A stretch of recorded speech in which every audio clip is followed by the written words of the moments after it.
radio for the masses. Headline edition, July 8, 1947.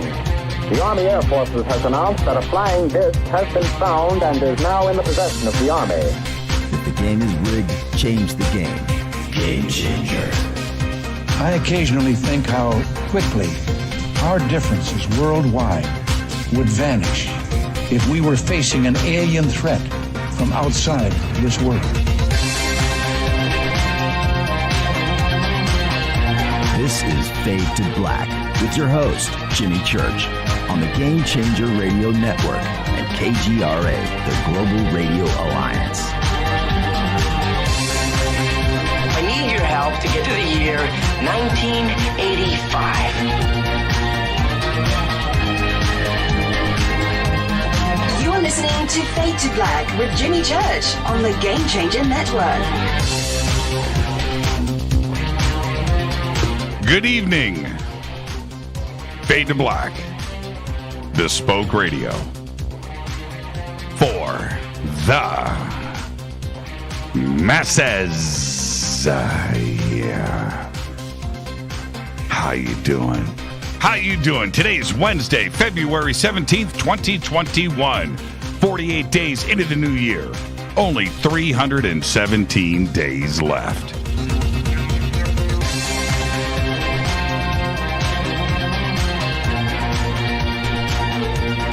We are live from a bunker somewhere in the middle of beautiful downtown Burbank, California. And I would like to welcome everybody listening all around the world, all across the United States. Hither and thither, to and fro, back and forth, up and down, east and west, north and south, far and near.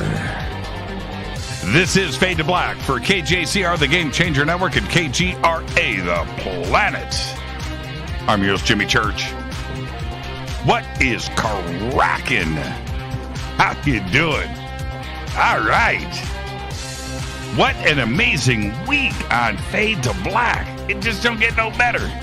It don't. It don't. Great show last night, Richard Doty.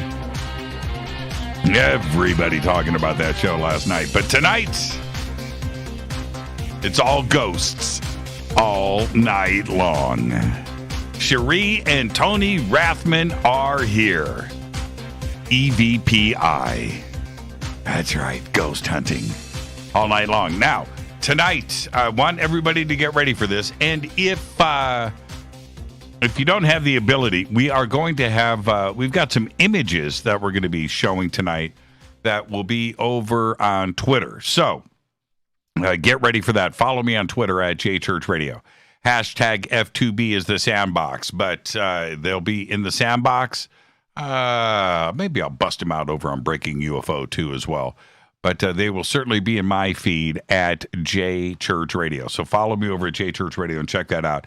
And also tonight, now, I'm lucky because I got the preview. We will be playing some EVPs. That's right. Now, not really a spoiler alert because we'll be talking about this all night on the show. But Tony and Cherie did an investigation this past Sunday, Valentine's Day, and but they had obviously they had an amazing night because a bunch of these EVPs were recorded this past Sunday, February 14th. I got to listen to them. All right, now more on this when they join the show at the bottom of the hour. Tony and Cherie are both with us.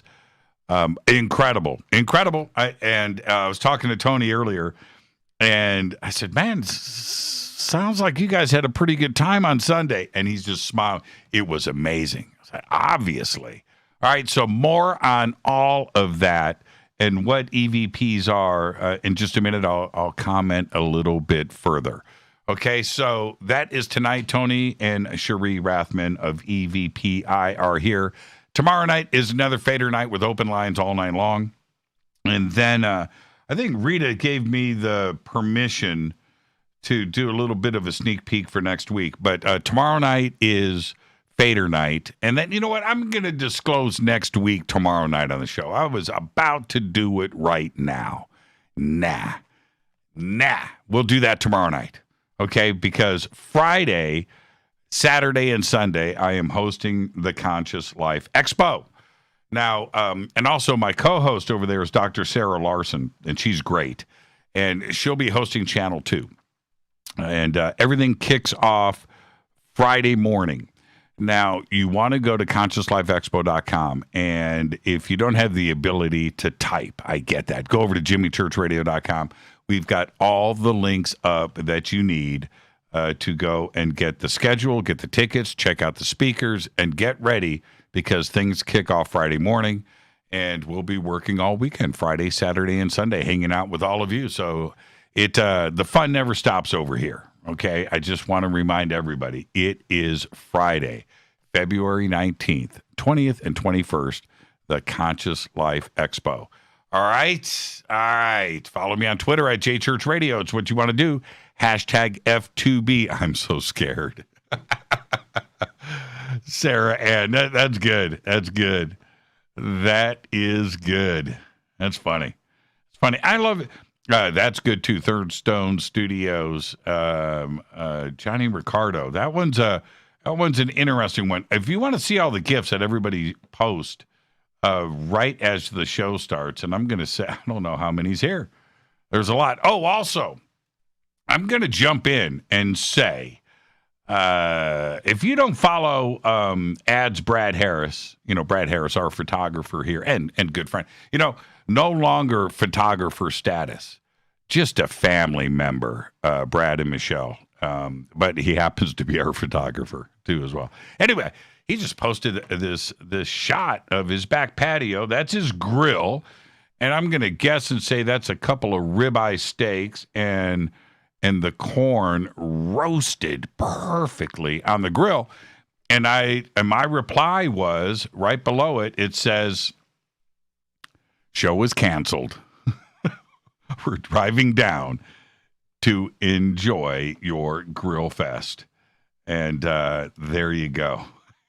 Man, Brad, that's just not cool, man. You can't post that stuff. Not in my feed. Not right before the show. Can't do it. Not right. Let's get the show cracking. Let's get to the breaking news. And now, okay, I'm gonna lay this right out. Okay. This was the headline.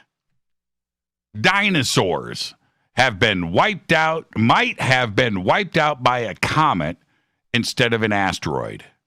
Now, so you see that headline. You're going to click. I clicked. All right, what do you mean dinosaurs may have been wiped out by a comet? What are they talking about here? The asteroid didn't happen 66 million years ago down in the Yucatan? What? So this is the article. This is the press release. Harvard researchers theorized that a piece of a comet crashed into the Earth over 66 million years ago to create the Chicxulub crater, according to a study published Monday in Scientific Reports. The Chicxulub crater is located on the Yucatan Peninsula of modern-day Mexico. And then I stopped right there. I said, wait a minute. Okay, so it wasn't an asteroid. It's a comet. Now, I continued reading. Now, that's a misleading headline right there. The impact that created the crater is linked to the Cretaceous extinction event, which killed off dinosaurs and many other species. And I thought to myself, okay, right, so same place, same time, same event, just not a rock. Who cares? What's the big deal? What are you writing up a paper? Who cares? Well, the headline got me to click on it. Well done. Moving on. Love Dalen, a professor of evolutionary genetics at the Center for Paleogenetics in Stockholm, announced yesterday that the oldest DNA ever decoded has just been discovered, and that it belonged to a mammoth that lived about 1.2 million years ago.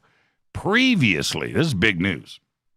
Previously, The oldest known sequenced genome came from a horse that lived 780,000 years ago in what is now Canada's Yukon Territory. Now, the mammoth discovery is, with a wide margin by about 500,000 years, now the oldest DNA ever recovered. Huge news. Incredible. All right, well, it's all going down tomorrow.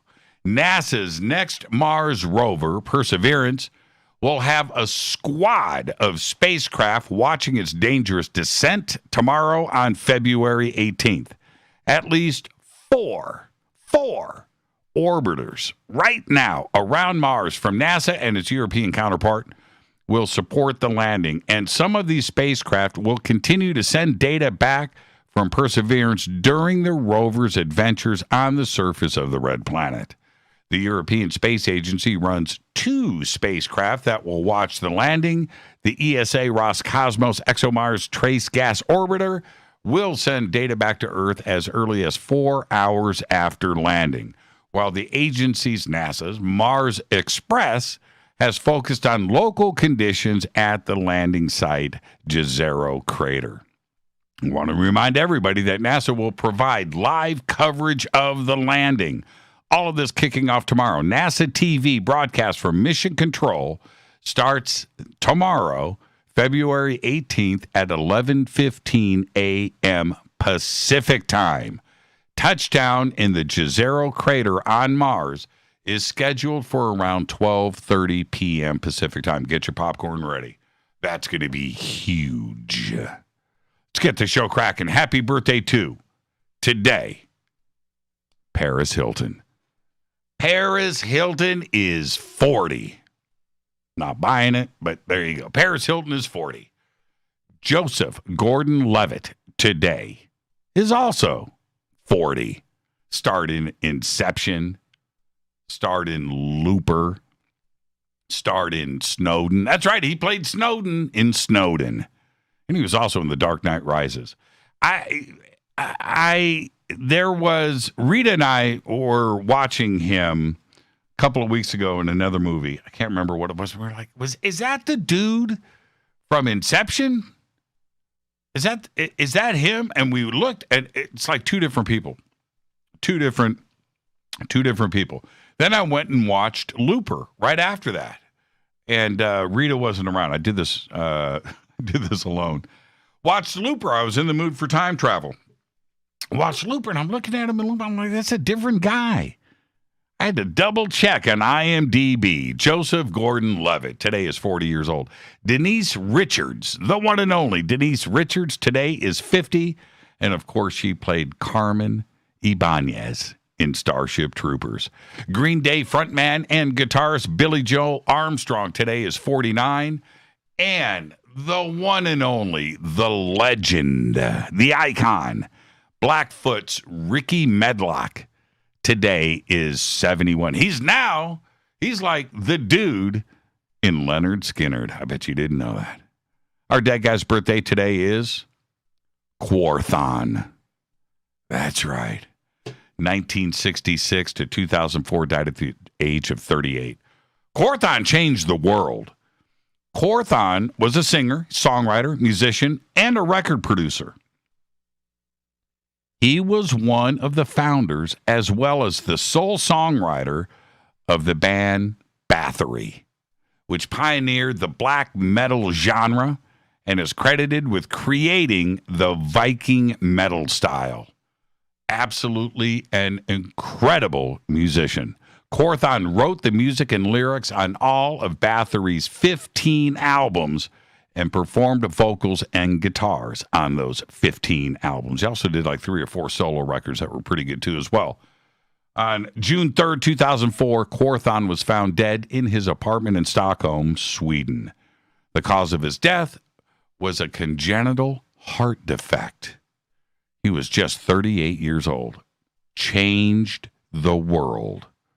Incredible. Happy birthday, Quorthon. On this day in history, OTD 1996. I talked about the first half of this last week.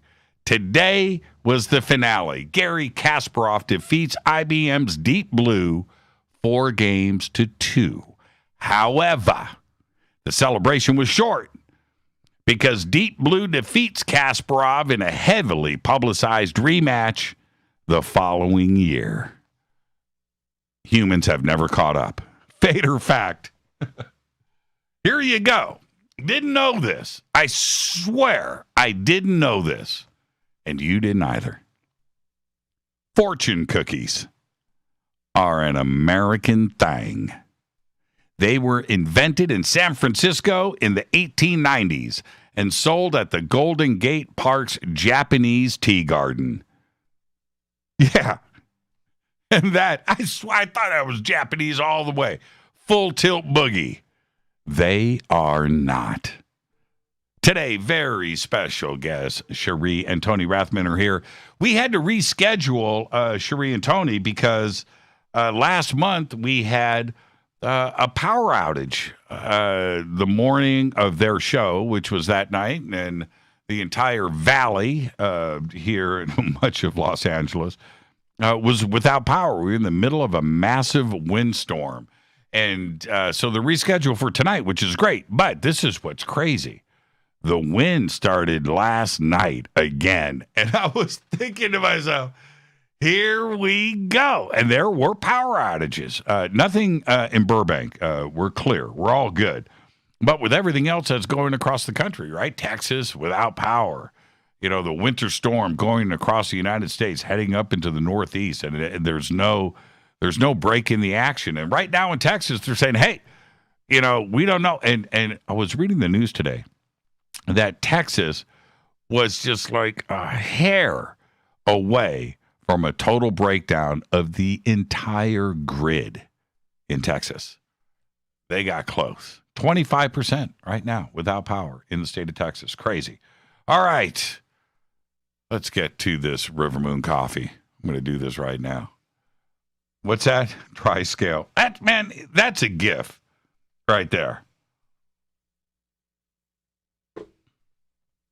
Iced tea. No, Ice Cube. Ice Cube on the front porch. That's when he smokes the weed with Smokey. And he looks at Smokey. Smokey's like, man, are you okay? Ice Cube. That's funny stuff. Man, I love Friday. RiverMoonWellness.com. The coffee is, of course, Fade to Black's Fade to Black blend. It's the best. Oh, man.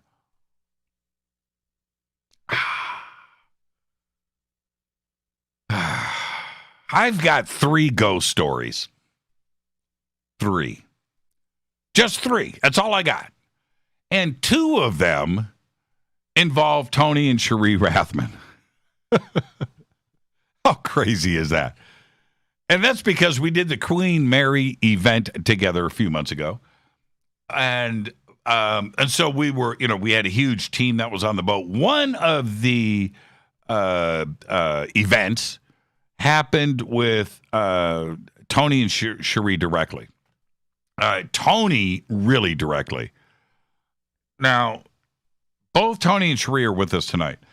And I'm sure at some point we're going to talk about the voice that we heard. We were all there. Cherie was sitting next to Tony, to his right, to my left. Tony was directly in front of me. Cherie was over here. And we were all there when it happened. But this is the thing. When the voice did its thing, it was Tony who I looked at. He was right there. And he was sitting directly in front of me. And the look on his face was priceless. He was like, and I know it was probably the same look I had at that moment. And I bring this up because tonight we'll be listening to a bunch of EVPs. And some of them are from their most recent ghost hunting adventure that was this past Valentine's Day. More on that when they join us at the bottom of the hour. But EVPs are one thing because I look at them like 2 different things because we have spirit boxes, right?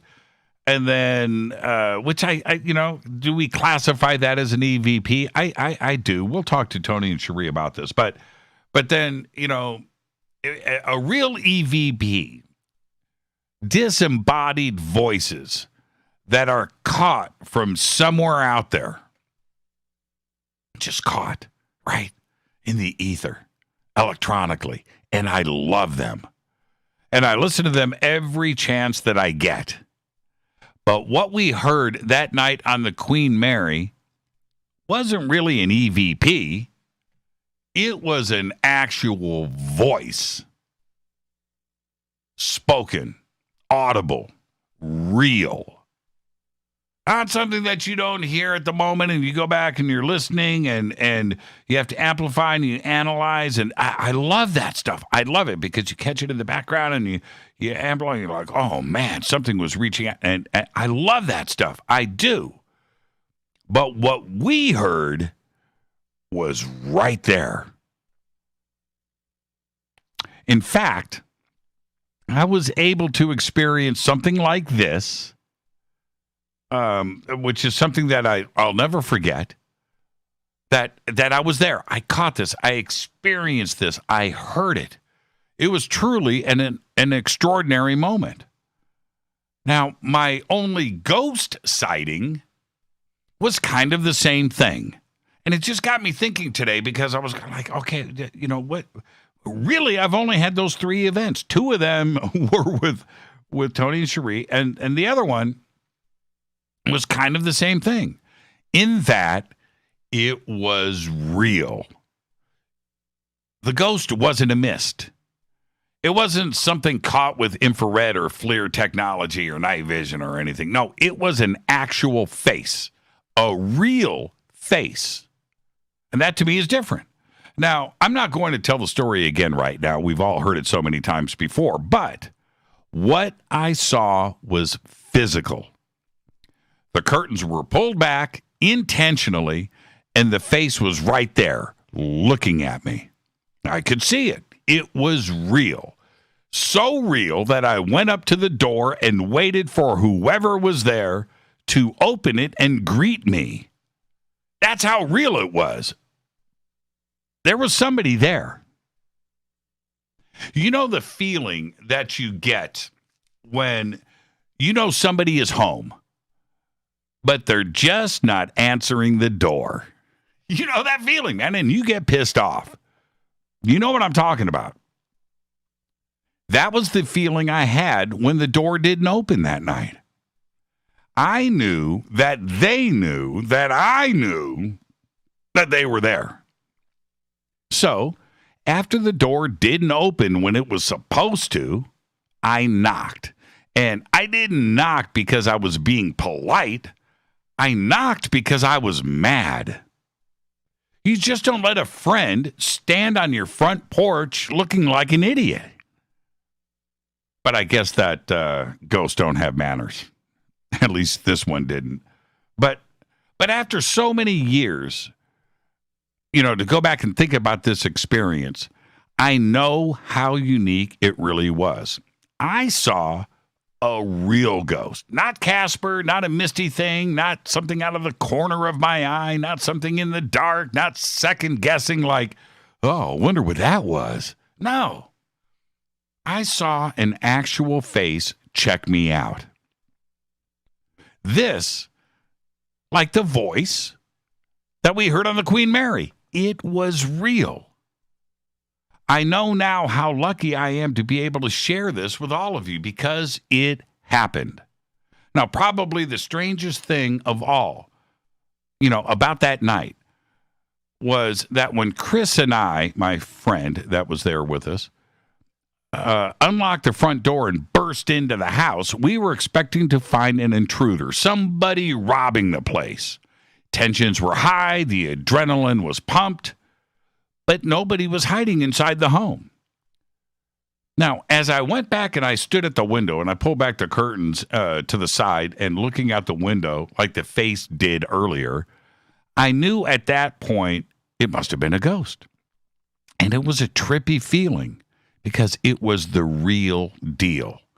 Today, I truly know how special that event was.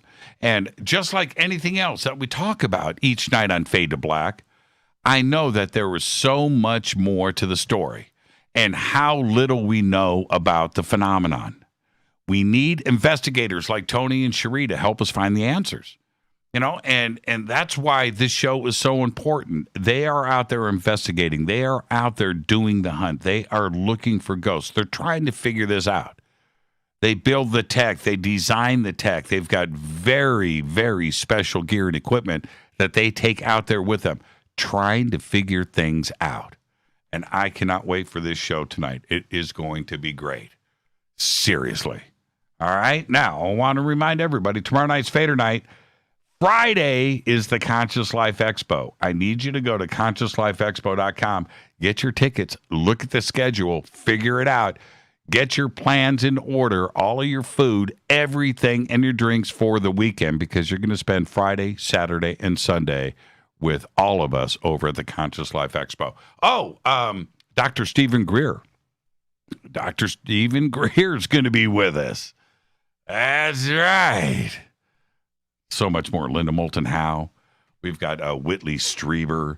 We've got Billy Carson, Richard Dolan, all of that on the UFO side. It's going to be great. And James Redfield is going to be there too as well. So you want to go and check it all out over at ConsciousLifeExpo.com. I'm going to take a break. This is Fade to Black. I'm your host, Jimmy Church. It's going to be a great night tonight. It's all ghosts all the time.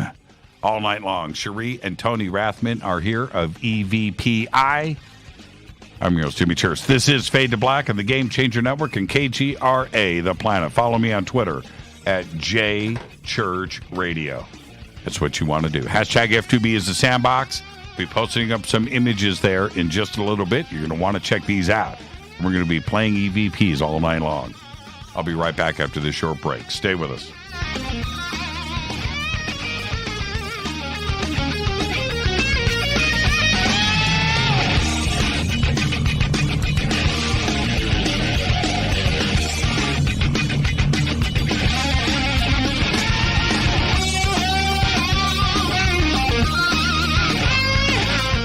This is Nicole Church, daughter of you-know-who, and you're listening to Fade to Black on JimmyChurchRadio.com and the Game Changer Network. You're listening to Jimmy Church, Fade to Black. Fade to Black will now pause for alien identification. The station that talks the net. KGRA Radio. Introducing the Game Changer blend from River Moon Coffee that delivers a customized blend made specifically for the Fadernauts. If the game is rigged, change the game. It's a bolder cup with some bite. Game Changer is the coffee of choice for those that prefer an organic dark roast that is slightly lighter and milder, but it's still dark. With wild notes of pecans and chocolate with a rich, balanced, full-bodied cup that is roasted to perfection for a great coffee to start your day, as an after-dinner coffee or anywhere in between. Artisan, small batch roasted to perfection. USDA certified organic, all River Moon coffee is freshly roasted and packaged in the USA. Just go to rivermooncoffee.com or click on the banners over on our site and use the promo code F2BBLEND for 15% off of your order today. rivermooncoffee.com. This is the only way forward. This is Fade to Black. Make contact. KGRARadio.com. This is Jimmy Church of Fade to Black, and you can get our podcast for just $2 per month. All you have to do is click on the podcast banner over at jimmychurchradio.com. Hi, folks. It's troubling times, and fear is pushing emotions, which in turn pushes health the wrong direction. Do you ever get an ache because life is uneasy? Try Life Change Tea at GetTheTea.com. Life Change Tea works on your digestive tract, helping to move food through quicker and comfortably so your health is spot on. Life Change Tea may not help with world issues, but it will help with your digestive issues. A glass a day helps keep the intruders away. So, change your life today. Log on to GetTheTea.com. That's GetTheTea.com. GetTheT.com. If your health game is off, get on by ordering Life Change Tea. GetTheT.com. And while you're on our site, look around at the great non-GMO organic supplements. And if you're a sales shopper, go to our specials page and see what's for you. I've been drinking the tea for 12 years and I'm sure glad for its health benefits. Again, that's GetTheT.com. GetTheT.com. The tea that makes you go. Fadernauts. When you think about the future of our country and where we're headed, do you wonder about the food supply? I do. Disruptions in the food supply chain could be disastrous, and they usually occur with little warning. That's why the smartest thing you can do today is to stockpile emergency food, water, and other essentials. I personally recommend My Patriot Supply. They're the nation's largest emergency preparedness company, serving millions of customers for more than a decade. In fact, they're the only source my family trusts for our preparedness plan. You should too. Right now, save 20% off a full 4-week supply of delicious meals that provide 2,000 calories a day. Saving 20% helps too, doesn't it? Especially now. So go to preparewithjimmy.com and get ready. That's preparewithjimmy.com. There's no time to lose. Do it now. 9 out of 10 geneticists agree. Fade to Black is not your father's radio show on the Game Changer Radio Network and KGRA, The Planet. Hi, this is Rob Reiner from Anvil, and you're listening to JimmyChurchRadio.com. What's up? I'm Chris. What up? This is Kyle Massey. You're listening to Jimmy Church Radio.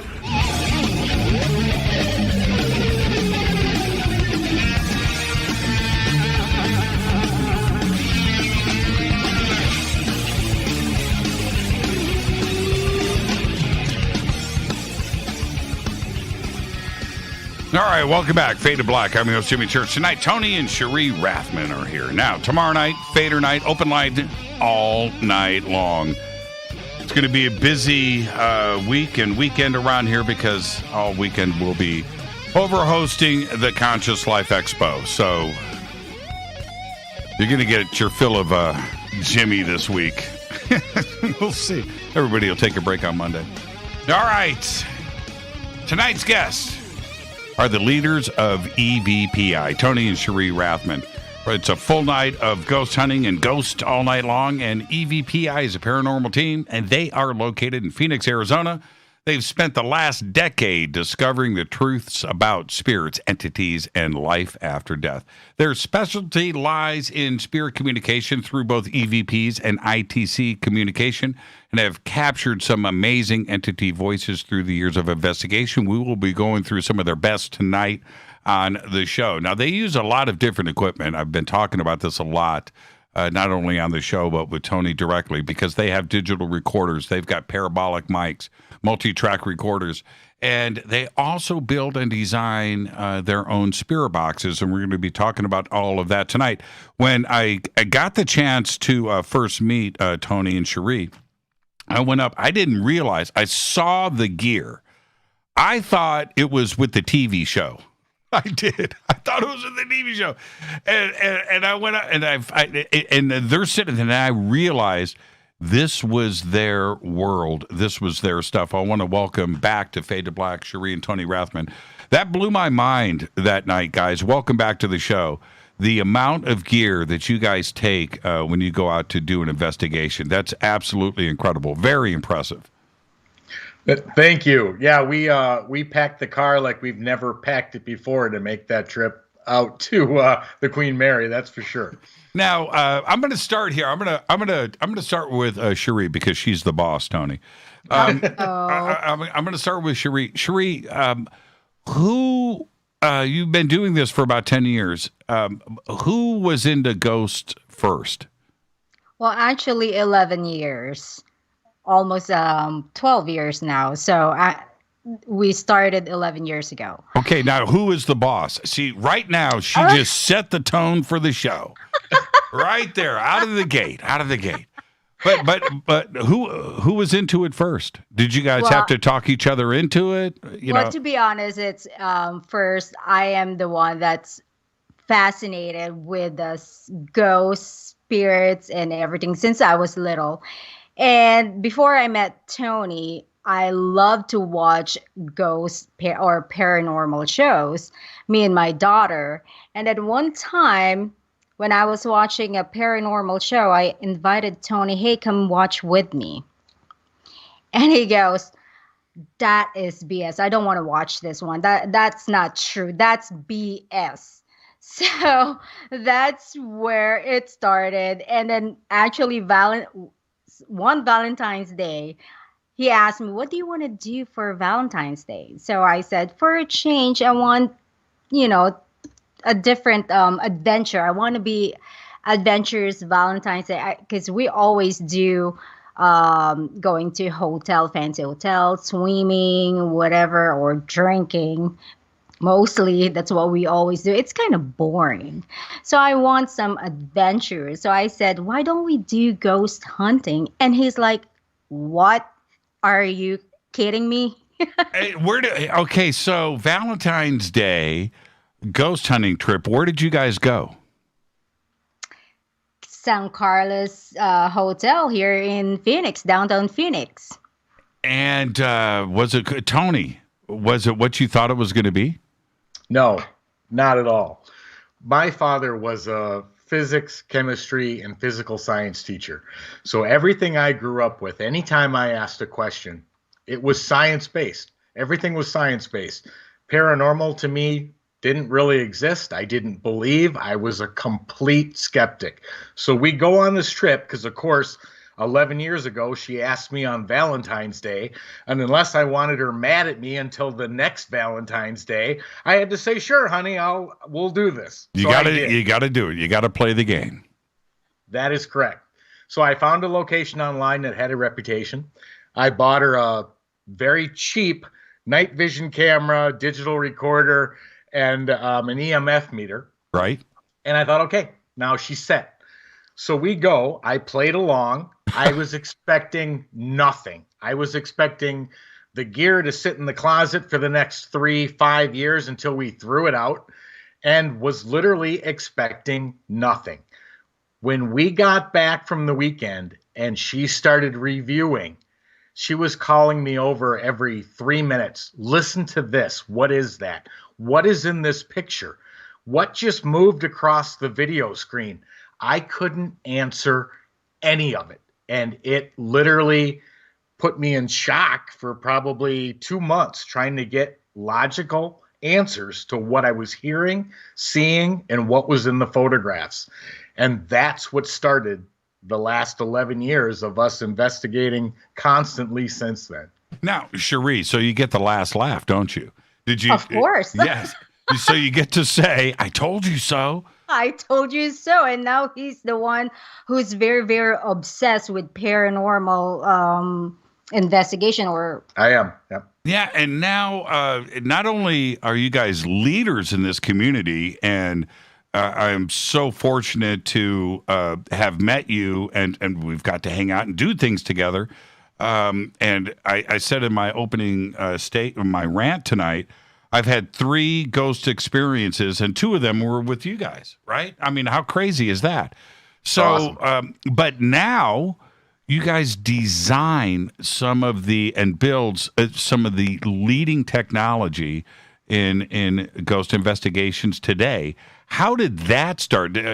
Tony, did you have an electronics background? Oh, let me say this to the audience. So we're hanging out, and I saw the gear, but I didn't really take a close look. We get up to or down, I should say, because we went below decks, to the Churchill suite, and you had the Evox there, the Evox 2.0. And I look at now, I know gear, right? Tony, you've seen my studio. You know what I'm about, right? Okay, I'm very serious about this. And you open up the box, and it's nice. It's high tech, but you open it. I'm looking at it, I thought, oh, what's going on? And that's when you told me you designed it. And I'm it's about as sophisticated. It's straight out of Star Trek, right? I mean, it is very sophisticated is the word I want to use. It doesn't look like something.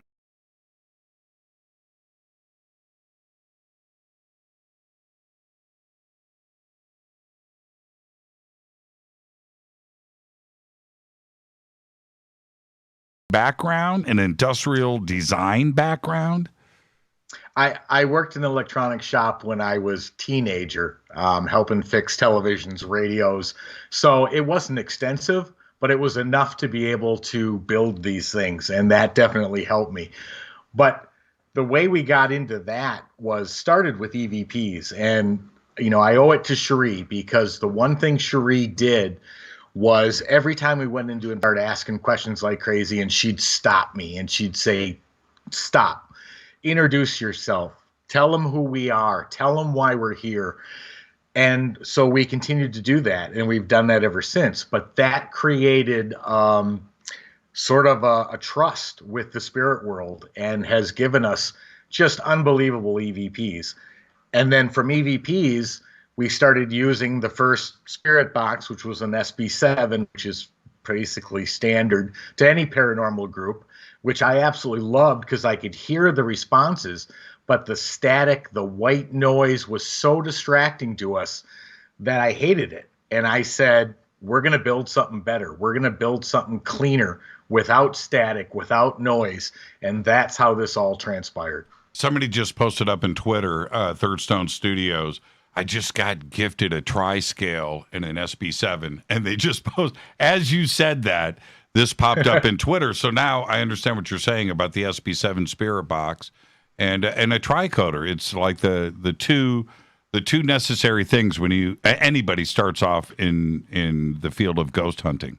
Absolutely. Yep. So, and the other thing that I want to mention is my experience with the Evox, the 2.0, the version that I saw, is it's not only eliminating the white noise that you're talking about, but there's a graphic,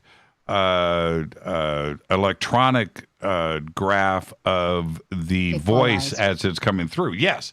And so you're able to have the visual connection as well as the audio. And I found myself watching that, right? I was watching the voice. I was just, because it would trigger just a nanosecond before the voice came in. So I would watch that, and I knew that the voice was about to happen, and I was just glued to it. But that was a whole different way to experience what was going down without the white noise. You would just hear the voices come through. Yeah, you're absolutely correct. And that only happened in the last two boxes that we built, that we were able to eliminate all that. And the graph you're talking about, yes, it was a special order that we ordered from Bulgaria. And what it does is not only can it graph the audio spectrum of what's coming through, but it can also, it'll tell us at what hertz or megahertz the EVPs or the voices are coming in at, which is a huge help to us because we've been trying to identify where EVPs are left and at what hertz spectrum or megahertz. And now this box will literally record it. When somebody speaks, it'll tell us exactly what hertz or megahertz it's coming in at, which is great for our further production and next invention. Now, do you guys sell these, or do you just keep the good stuff to yourself? Well, we've been asked, I don't know how many thousands of times. And it's not that we necessarily wouldn't, but we're so involved in trying to find the answers that we only build one. And then we either improve on it or replace it or build again to keep constantly enhancing and improving to find the answers that we're looking for. Yeah, I was checking it out, and this is what went through my mind. Can I cleanse? Can I be honest with you? Of course. I was like, I can't fit this under my jacket. We'll let you borrow. I got to get this into my car, but I can't sneak this off the boat. Somebody's going to see me. It was just incredible. It blew my mind. Now, and we'll get to all of that in a second, but I want to stay on the gear and what you guys use. I've been watching your post recently of this new box that you have built. And you said something. I need clarification on all of this because I was impressed. I got to hear it. You're posting it out there for everybody. But you said that the bank is reverse speech. Now, I don't even understand what that means. I know reverse speech, I'm assuming, but the words were coming out frontwards. Okay, so what Tony, look, talk to me like I'm 5 years old because that doesn't make sense to me. Okay, well, a regular spirit box uses scanning radio frequency. So in other words, it's literally a radio that automatically at different speeds scans through the radio stations. Now our EVOX takes it way beyond that. It skips known radio station frequencies. It expands past the 88, past 107.9 to broaden that spectrum. The reverse speech box doesn't use radio at all. It uses sound banks that have been reversed so that there are no English words or let alone sentences in there, and then they're broken up into small fragments. So you don't even have a full word. You have a syllable or a pronunciation. And there are thousands of them in the box you saw and multiple layers of them. And they randomly shuffle and it spits out basically gibberish. Mm-hmm. But the spirits, when they come through, they can manipulate that gibberish. It works as like white noise does. And they create words and they create sentences that you can fully hear and understand. You know, you are way out there, man. You're like Christopher Lloyd in Back to the Future. Because I didn't know. I was assuming that was because I was listening to it spit out words forward. Am I even saying this correct? Yes, I guess I am. The words are coming out correctly, but it's in a reverse word sound bank. So there is some heavy technology going on there to assemble all of this together. I mean, I don't know. Is this schematics? How does the sound bank get put together? How do you do this? Well, it's all done manually, but the whole purpose of it is that most apps that are out there use sound banks, whether it be reversed or forward or anything in between, but they use the same concept. But for 11 years, I've tried hundreds of them and never had any success. So I said to Cherie, okay, I'm going to build my own version where I know what's in it. I know there's nothing in there that is going to spit out a word that I wasn't aware was there. So I built the sound banks myself. I reversed them. In fact, what I used was our KGRA, one of our episodes, and reversed it and then cut it up. That's what it was playing. It's absolutely incredible. It's incredible. And this, again, this isn't for sale. This is Correct. For your own research to move forward. Right. Okay. Right. Now, now let's get some clarification for everybody. There are ghost hunters right now that are listening to the show that understand what you're talking about. There's others out there that may know what an EVP is. They've heard it, but there's different classifications of things and how they're done, how they're recorded, how they are captured. Putting spirit boxes aside, right? That's another part of this technology. An EVP is the capture of an actual voice, correct? Correct. EVP stands for electronic voice phenomenon. It is captured on a digital recorder, but it is not heard until you go back and re-listen to the recording. Most of the time, you won't hear it with your own ears. It just shows up on the digital recorder, which is different from what you and I heard on the Queen Mary.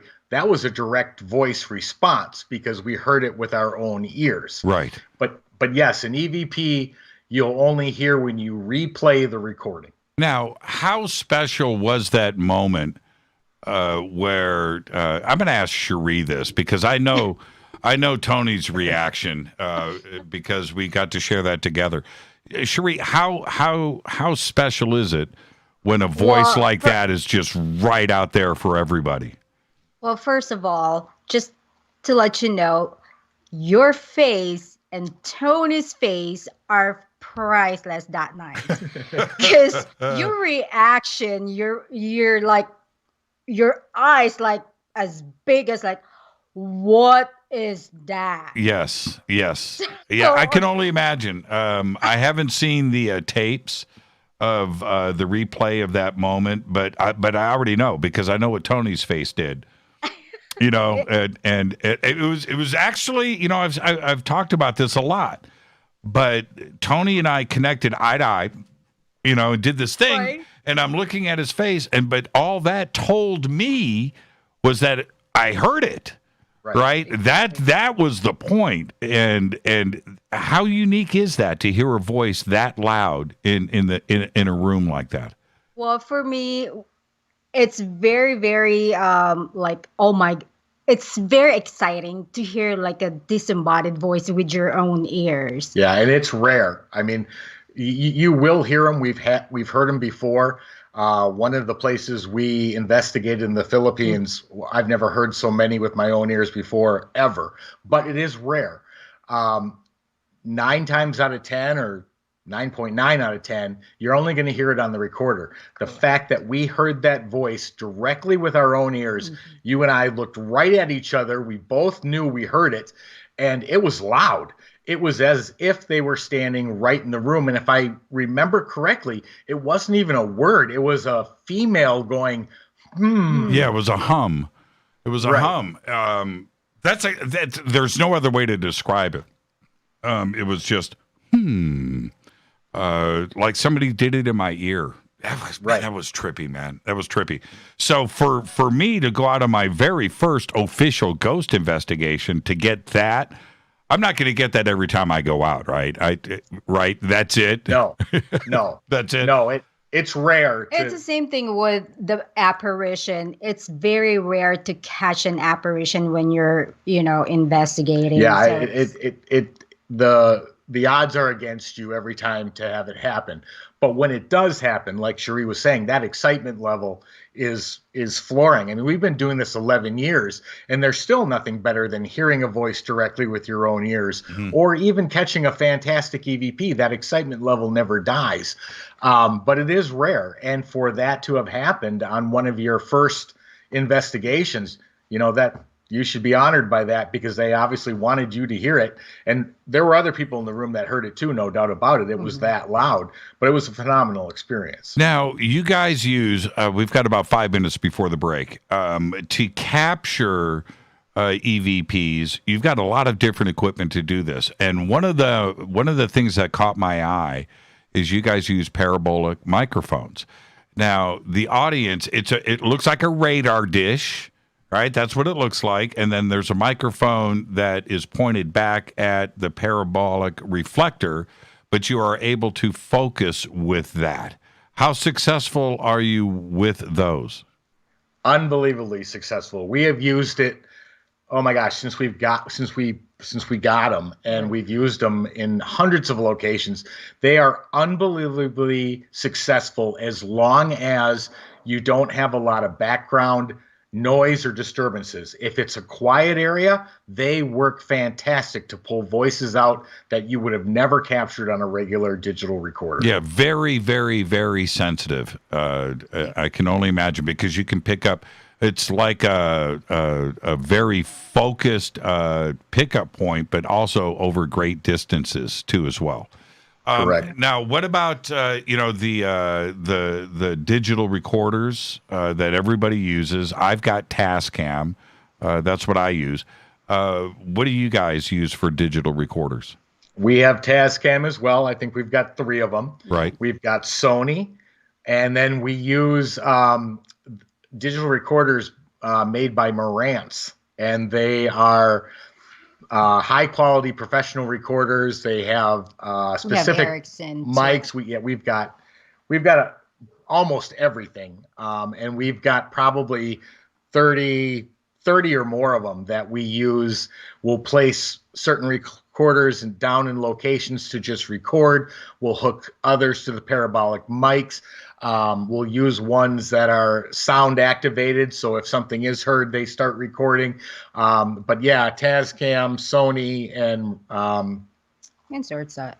Yeah, here is this is a brand new. I just unwrapped it right now, took it out of the box. Tascam sent me a case of these. So awesome. Well, only because we were going to go out and we were going to place 10 of these throughout a house, right? That's and sweet. Fire them up. But this, I'm just showing this to the audience. This is what we're talking about. This is a Tascam. And the microphone, so we've been talking about microphones.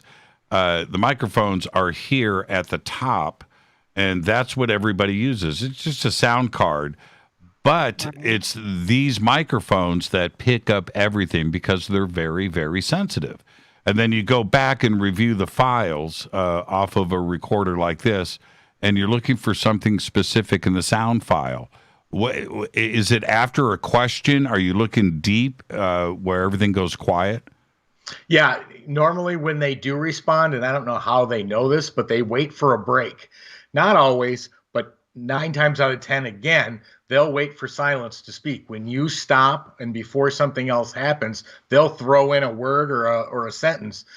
But you're really looking for a difference in the wave input from what was there prior. And a lot of times it'll get hit with some static interference prior to the message being left. So always looking for that static interference first. You'll usually have an EVP that follows. Yeah, that. You've been doing this for so long, right? You know what to look like in the wave file and see what's there. That's interesting. Static right in front, like a right? Yep. Exactly. Wow, that's interesting. Now, I've got 1 minute. Everybody knows about the tricorder because you see them on the shows and they're lighting up all of the time. But what does the tricorder do?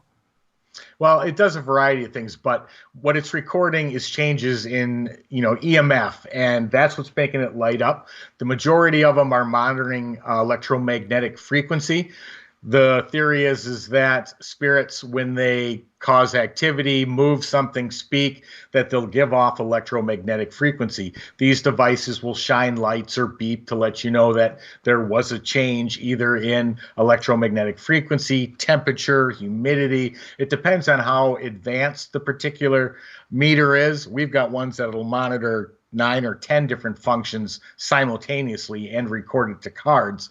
But that's what they're looking at. Now, do you normally, I've only got 15 seconds, we can continue after the break, but if the tricorder goes off, is an EVP probably being recorded at that same time? Not necessarily. It depends on the situation, the circumstances.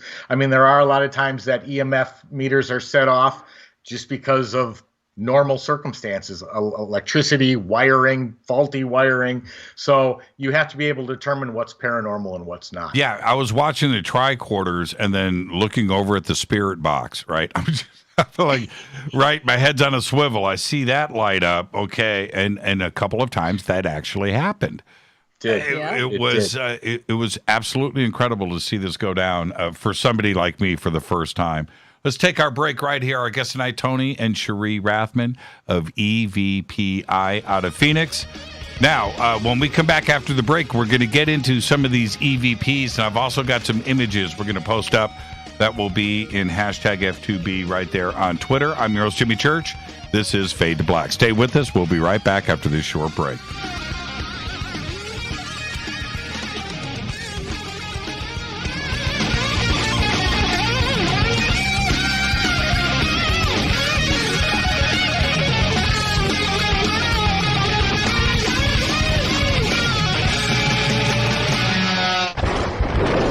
This is Fade to Black with Jimmy Church on the Game Changer Radio Network and KGRA, the Global Radio Alliance. This is KGRA Digital Broadcasting Station, Salt Lake City, Utah, Van Buren, Arkansas. Hello, my name is Billy Carson, and I am a best-selling author and the founder of ForbiddenKnowledge.tv. Together with my team, we have built an all-new conscious streaming TV platform designed with every family member in mind. If you have ever wanted to travel the world and attend lectures and workshops from your favorite speakers but weren't able to, look no further. ForbiddenKnowledge.tv. There are dozens of workshops and lectures from speakers you know and love. We have also included amazing categories to assure that your consciousness is entertained and elevating on a daily basis. Amazing interviews, ancient history, ascension knowledge, wisdom teachings, documentaries, conspiracies, mysteries, health and fitness, conscious cooking, meditations, finance, yoga, and so much more. To start your free trial on any mobile device or computer, surf to ForbiddenKnowledge.tv. That's Forbidden Knowledge with the number 4, ForbiddenKnowledge.tv. Again, visit ForbiddenKnowledge.tv today. Listen, I know, and you know, that you've always wanted your first crystal skull. Or maybe you're a collector just like me, but you just don't know where to go to find the real thing. Then I met Carolyn Ford over at EinsteinTheCrystalSkull.com. Carolyn is the guardian of Einstein, one of the most respected ancient crystal skulls in the world. All of her unique skulls have been imprinted sitting with Einstein in his sacred lodge and are carved from the finest gemstone and materials. Imprinting is the process of receiving the ancient wisdom from the master skull or master computer. Einstein, the ancient crystal skull. To see Carolyn's current collection of crystal skulls, just visit her store at EinsteinTheCrystalSkull.com or click on the banner over on our site. Don't forget to use the promo code Jimmy at checkout to receive 10% off of your order today. That's promo code Jimmy. Finding your first or next crystal skull is easy. Just visit EinsteinTheCrystalSkull.com. When you take the beans from Central America with dashes of Indonesian and African mixed in and then roast it to the dark side of fade to black, you create the ultimate brew of fringe. Introducing the Fade to Black blend from River Moon Coffee. Yes, River Moon's darkest customized roast was created for the love of Fade to Black. The alchemy of masterful roasting and smoking the beans is in every sip of this full-bodied, dark Java. I need my coffee dark, deep, with distinct bittersweet chocolate highlights, just like the bunker. Leaning further into the darkness of the roast is Fade to Black blend from River Moon Coffee. Just click on the banner at jimmychurchradio.com and use the promo code F2BBLEND for 15% off of your order today. Hello, I'm Katie, and you're listening to my main man, Jimmy Church, on jimmychurchradio.com. Hi, this is Ray Hobbs here, repping the planet, and you're listening to my good friend, Jimmy Church, Fade to Black, on the Game Changer Network and the KGRA Digital Broadcast Station.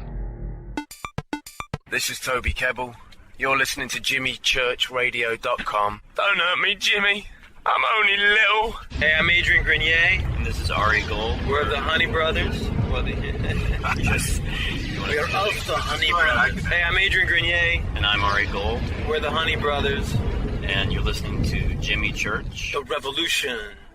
This is Jimmy Church of Fade to Black, and you can become an official Fadernaut by just going to our membership section at jimmychurchradio.com. Hello, this is Serena Wright Taylor from Conscious Life Expo, and you're listening to Fade to Black with Jimmy Church, who holds the Lucky Pony record for the best astrological chart since 1963. True story. This is Micah Hanks of the Gralien Report, and you're listening to Jimmy Church on Fade to Black, across the globe on the Game Changer Radio Network and the one and only KGRA Radio, The Planet.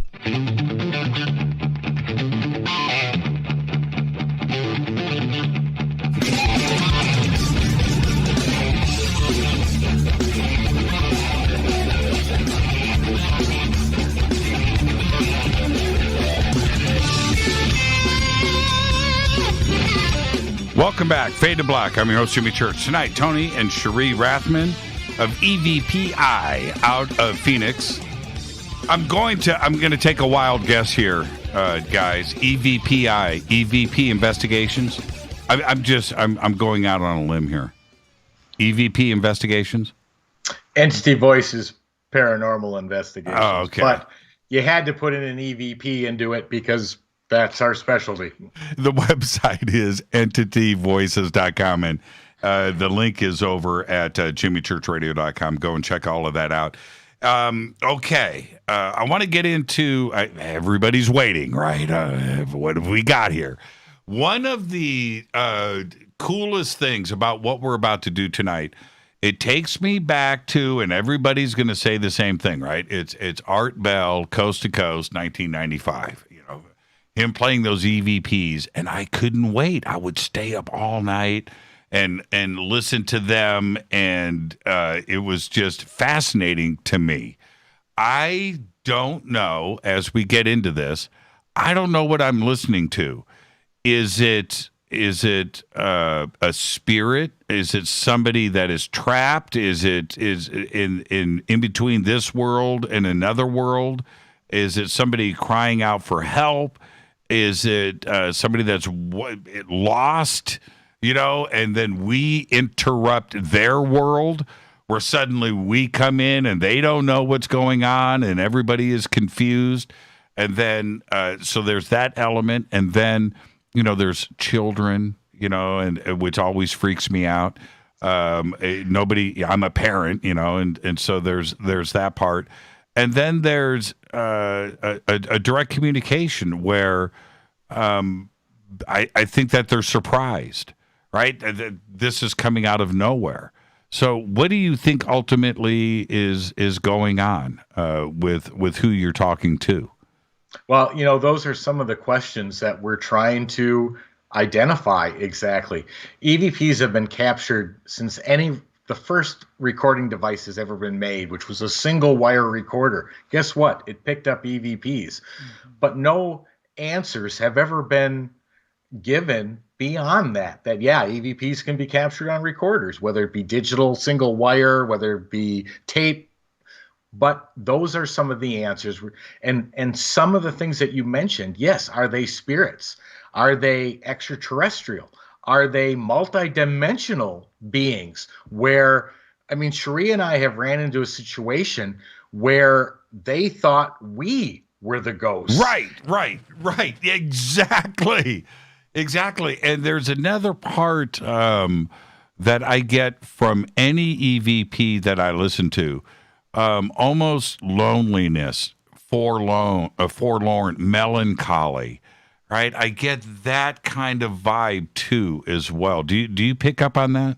Absolutely, and it depends on where you're at. If you're in a hospital or in a insane asylum or a prison, cemetery, right? You'll get all sorts of varying emotions. Cemetery too, yeah. Yeah, that's funny. Cherie, cemetery. Don't forget the cemetery.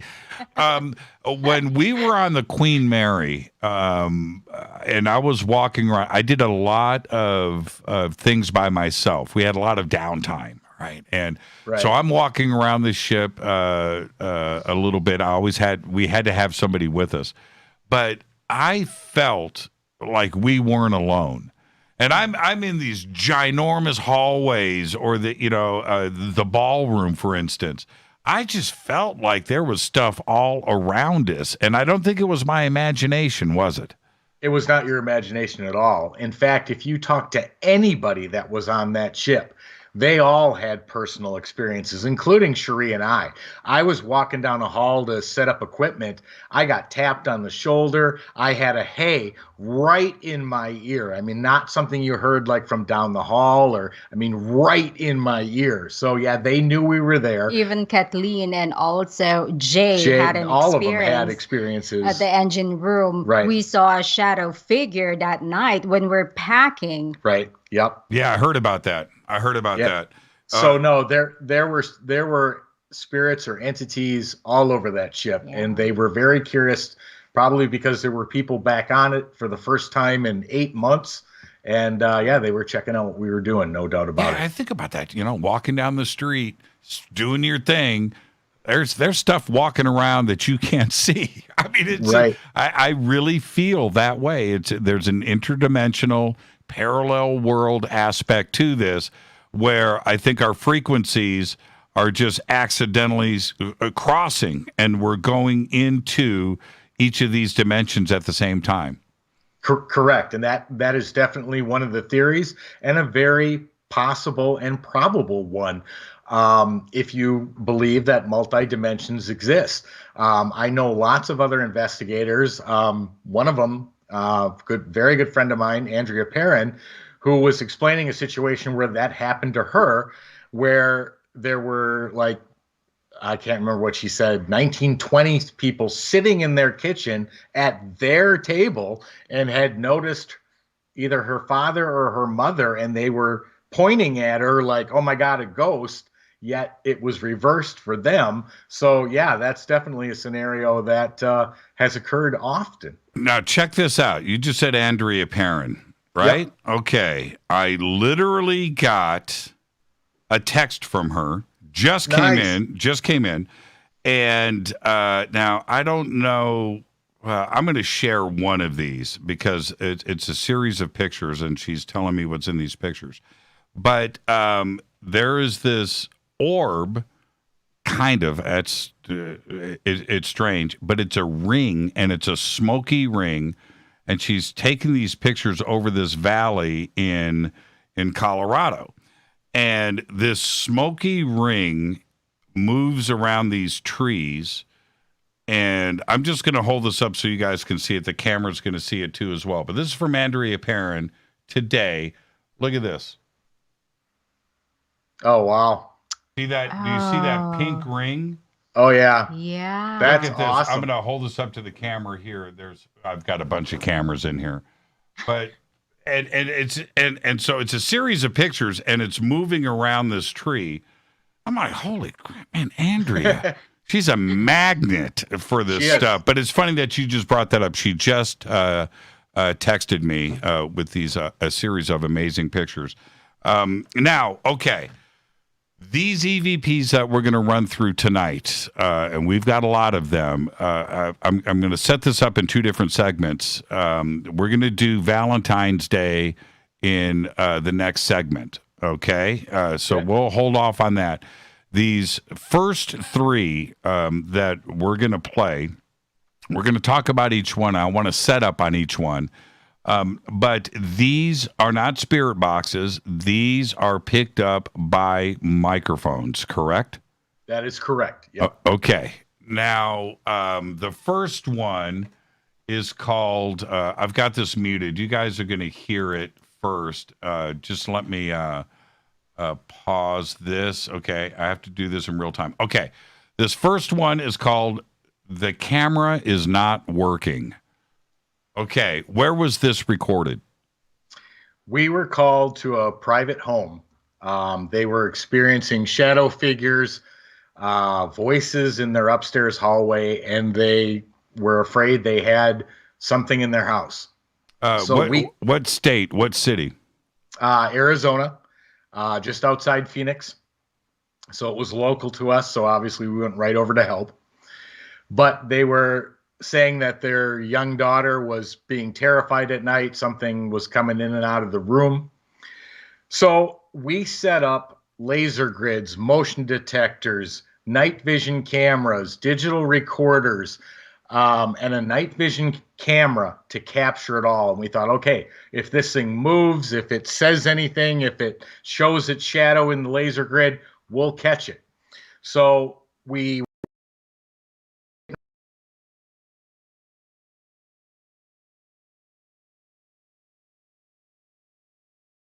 well, it left a message on our digital recorder, and it told us that our camera wasn't working. And sure enough, the camera never recorded a thing, yet we're trying to identify if this house had paranormal activity, and the spirit itself left a message on our recorder saying, hey, your camera's not working. All right, I'm going to play this back right now. I'm going to play it a couple of times. Camera is not working. Can you walk up and down the hall for us? Now, I'm going to play that again. That is crystal clear. Yep. That is insane. I couldn't believe when I heard this earlier today. I'm going to play it again for everybody. Can you walk up and down the hall for us? Now, okay. Now, I know everybody just heard that. That is a female voice to me, whispering, the camera is not working. I mean, it's completely audible, but it was a female voice, right? I want to ask you about that. What is the norm here? Do you get more male voices or female? It varies. It varies on where you're at, what the location is.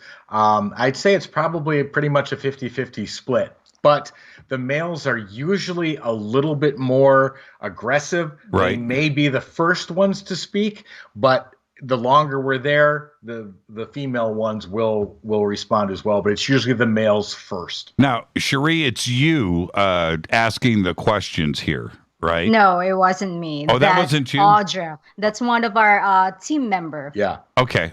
I just assumed because you're I the have boss. accent, Jimmy. Can't be me. Let's listen to this one more time. It's incredible. It's incredible. Here we go. Can you walk up and down the hall for us? Now, a parabolic microphone, digital recorder. Do you remember? Yep, it was a Tascam digital recorder, which was laying on the top of the steps where we expected it to come through. The funniest part is that when we played it for the homeowners, they identified the voice. Yeah. It was a family member that had passed less than a year ago, and all the fear went away. They knew exactly who it was. And what's crazy about this is the voice is answering as they overlap, right? Just a little bit, but the question is not quite finished when the voice comes in. That's correct. Good ear. Yeah. That's correct. It's incredible. Okay, one more time for everybody. This is pretty cool. Here we go. Oh, Donnie just tweeted out. Yeah, that's so clear. Wow. It's crystal clear. Here we go. One more time. It's great. Can you walk up and down the hall for us? Man. You know that's El Creepo, right? Well, it is because you get goosebumps. Yeah, totally. Well, a lot of EVPs, you'll just hear a whisper. This one's got full vocal tone. It's got pitch. You can hear the syllables in each word. That's rare. And this one was, when we heard that, and we're like, oh my God, we set up all this equipment to try to identify if something was in the house. And here it is telling us our equipment's not working. How many EVPs do you miss? I mean, you can't really guess or know that, but it must be going on all the time, and you've got to go and focus on 8 hours of recording. It is an exhausting to review, especially if you've got audio, video, God knows what else running that you have to review. I mean, we can do a 24-hour or 12-hour investigation and spend weeks going through the review of the evidence. Yeah, because you've got more than one recorder. Right. And if it's 8 hours, you've got 3 recorders. That's 24 hours plus the video. Right? Yeah, and then you set up DVR cameras, which run constantly. And then you've got to watch each screen individually to make sure you didn't miss something. Yeah, it's a huge process. Yeah, Cherie's laughing. She's like, you have no idea. Well, because she makes me do it all. Now, who's better at catching it? Tony. It depends.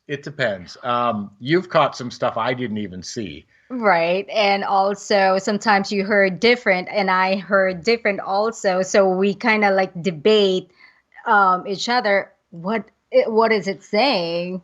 You know, she uses the word debate, but in actuality, we argue. Some of the worst fights we've ever had have been over what an EVP is saying.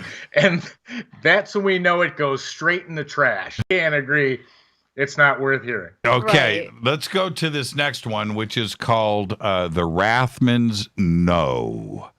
And no is, there's 15 O's after this in the file. Where was this recorded? This was another private home investigation. They were complaining, similar experience of an entity in the house.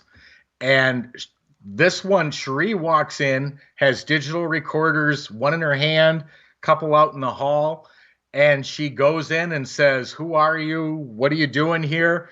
And they call us by name, and you'll hear it when you play it. Here we go. This is Rathman's No. So this is also in Phoenix. Yes. Okay, here we go. Let me cue this up. Can you please tell me your name?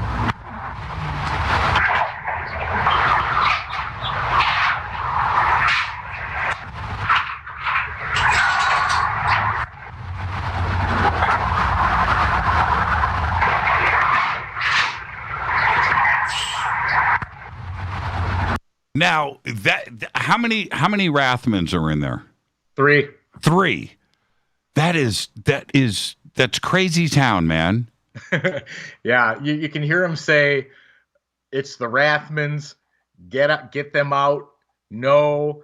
And then at the end, the last person says, "Oh, I guess that's my job," meaning to get rid of us. But they knew who we were. We didn't give them our last name. They said it 3 times, and they did not want us there. I listened to this with my headphones so many times today. Now I'm going to play it back again and catch how many Rathmans are in a row. Here we go.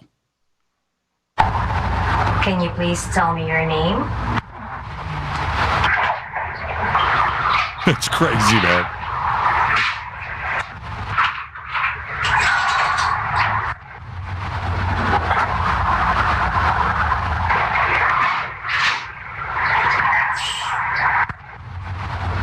Now, with something like this, you're in a room that's quiet.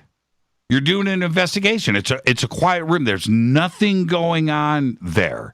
Cherie asked the question. You guys go silent in a quiet room, and you get this. Yeah, that's crazy. It's part of the paranormal, and it's crazy, but it's fascinating at the same time. Right. And even freakier when they're calling you by name and they know who you are. That's the question. How do you feel when you get a spirit calling you out? The first time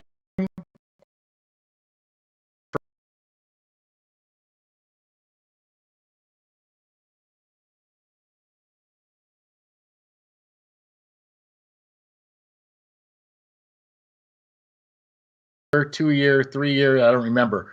But then we started going to locations we had never been in before, and they were using our name. So I don't know if there's some sort of collective knowledge, universal shared knowledge, but we can walk into almost anywhere, and they will either call us by first name or last or both. Should people ghost hunt their own house when they don't know what they're doing? If they don't know what they're doing, and that answer is no. Do these ever follow you home? More times than we can Look count. at Cherie's face. Cherie, do them. Oh my gosh, Jimmy, off the record, maybe we'll tell you later. Yes, all the spirit, they follow us at home. Do you guys sage the house? We've never. Well, you might have once. I did once, but they're harmless. Well, and not all of them, but yeah. we've been very lucky. We had a couple of vicious experiences, which we almost quit ghost hunting. That was probably 7 years ago. Right. But everything that has been in the house, and I mean, we've had stuff. White figures go right over our bed, 2 a.m. We've had shadows dart across rooms, duck in the hallways. This was a couple years ago. We had our how old was she? 17, 18? She was 18. She was 18. 2 o'clock in the morning, we hear her bawling her eyes out. She had something in her room, and we had to get rid of it because it literally was scaring her like crazy. Yeah. But we've been extremely fortunate with what we have interacted with. How do you get rid of something like that? Funniest thing you'll ever imagine. I did a spirit box session. We told them, here's the ground rules. You want to talk to us, fine. You're not allowed in the kids' room. They literally explained to another spirit who said, which room is this? They explained whose room it was across from, said her son's name, said it's across from hers room. They told us who was in the room, and they apologized, and it never happened again. You've got to be kidding. No, we have it all on recording, too. Yeah. Wow. And why? Okay. If somebody's ghost hunting in their own house and they don't know what they're doing, the possibility is you don't know who you're interacting with, right? And it could be something negative. Right. You're inviting that into your own home, right? Correct. You're opening up a door, and the one thing you want to do before you open any door is make sure you know how to close it if you need to. And we've even made that mistake years ago. But without knowledge, without maybe understanding of how a paranormal investigation works and what the dangers are, without training with a group that's done it, is experienced and professional, you run the risk. I mean, it's the reason why I'm not pulling off the electrical panel outside, pulling out circuit breakers and repairing them, because I'm not trained to do it, and there's danger in it. It's the same thing with paranormal investigation. I had a strange thing. I'm going to spin around here for a second, and I'm going to grab. Okay, so I've told the story before on the air, but I'll tell you guys. This is a little voodoo doll of me. Okay, all right. Awesome. Wearing a fade to black shirt, right? It's got a little guitar that goes with him, and he's pretty cool, right? Okay, that's awesome. All right, there he is, and I'm holding it up to both cameras. And this was sent to me. One of the Fadernauts, their mom made this for me, and he's incredible, right? Yeah, it is. And I started to notice, so I had him standing up in the back of the studio, and I would come in, and he would be moved. Now, look, I'm not taking the bait on this. I'm not, and I'm not going to sound crazy, but it happened like 3 times.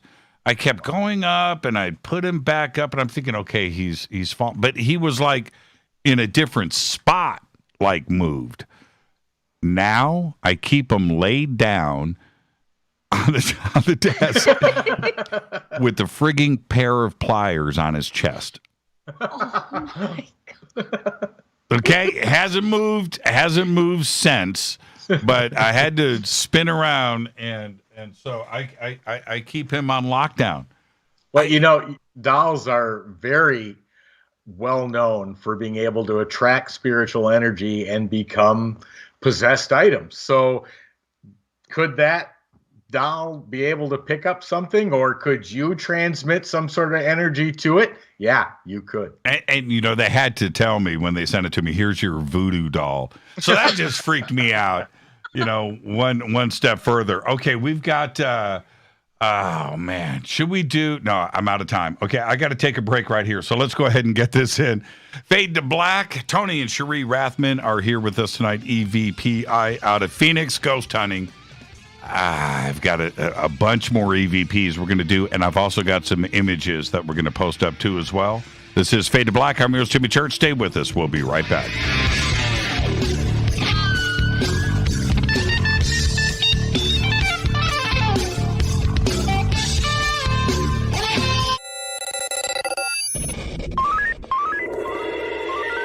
Way out here, we listen to Jimmy Church.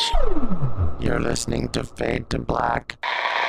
Always on the edge of the hottest alternative talk. Jimmy Church with Fade to Black. KGRARadio.com. ¿Qué tal, mis amigos? Yo soy Mario Carson, el tiburón, y los invito para que escuchen a mi buen amigo Jimmy Church Radio. ¡Claro que sí! Do you want to be an official Fadernaut? Of course you do. This is Jimmy Church of Fade to Black. Just go to our membership section at jimmychurchradio.com. Fadernauts, when you think about the future of our country and where we're headed, do you wonder about the food supply? I do. Disruptions in the food supply chain could be disastrous, and they usually occur with little warning. That's why the smartest thing you can do today is to stockpile emergency food, water, and other essentials. I personally recommend My Patriot Supply. They're the nation's largest emergency preparedness company, serving millions of customers for more than a decade. In fact, they're the only source my family trusts for our preparedness plan. You should too. Right now, save 20% off a full 4-week supply of delicious meals that provide 2,000 calories a day. Saving 20% helps too, doesn't it? Especially now. So go to preparewithjimmy.com and get ready. That's preparewithjimmy.com. There's no time to lose. Do it now. So, you love talk radio? Then you'll love TalkStreamLive.com. TalkStream Live is always on, 24/7, with the best streaming talk shows. Find your favorite talkers and discover some new ones. It's free, readily available online or on mobile with any smartphone or tablet. Finding your favorite talk shows all in one place has gotten a whole lot easier. Just go to TalkStreamLive.com. Be sure to download the free apps from Google Play or the iTunes App Store. You listen to us, and we listen to you. And so does the CIA. KGRARadio.com. You are listening to Fade to Black with Jimmy Church on the Game Changer Network. Oi, oi, I'm Reese Evans. You're listening to Jimmy Church. This is Revolution. The revolution will not be televised. The revolution is on radio. Ciao.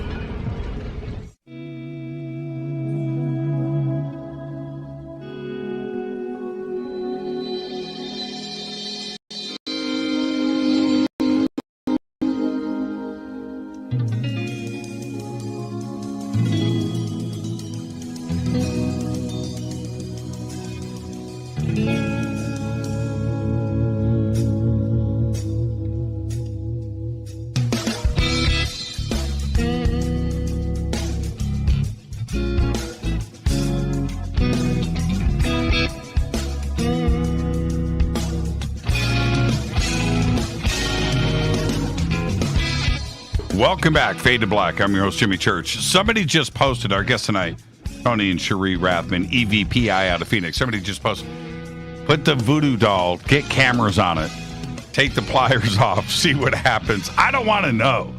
I don't want to know. Check this out. I've told the story so many times, but you guys are going to love this. This was maybe 4 or 5 years ago, and Rita and I were in our bedroom. And at the foot of our bed is the bathroom door, right? It's a suite thing. And then, so you go through the bathroom door into there. But then to the left of that is the John room. And it's, it's the toilet's in there, the commode. But that's got its own door. Okay, so it's like a separate, right? Okay. So, but in there, the toilet, the lid was sticky. In other words, it wouldn't, you couldn't just like tap it and it would close by itself and slam, right? You had to go, and push it down. And so one night, Rita and I are in the bedroom and we're watching TV. And the toilet lid slammed shut. Okay? Now, something we've never heard before. Right? And I look at Rita, and she's looking at me, and this is what I know. I could read her mind. So are you gonna go check it out? Right? And I'm not going in there. I don't want to know, And so I do. I go in and I'm looking, and it's down. And I'm like confused. And I pick it up. It's sticky, right? And I'm pushing. I'm like, oh, man. That just wasn't cool.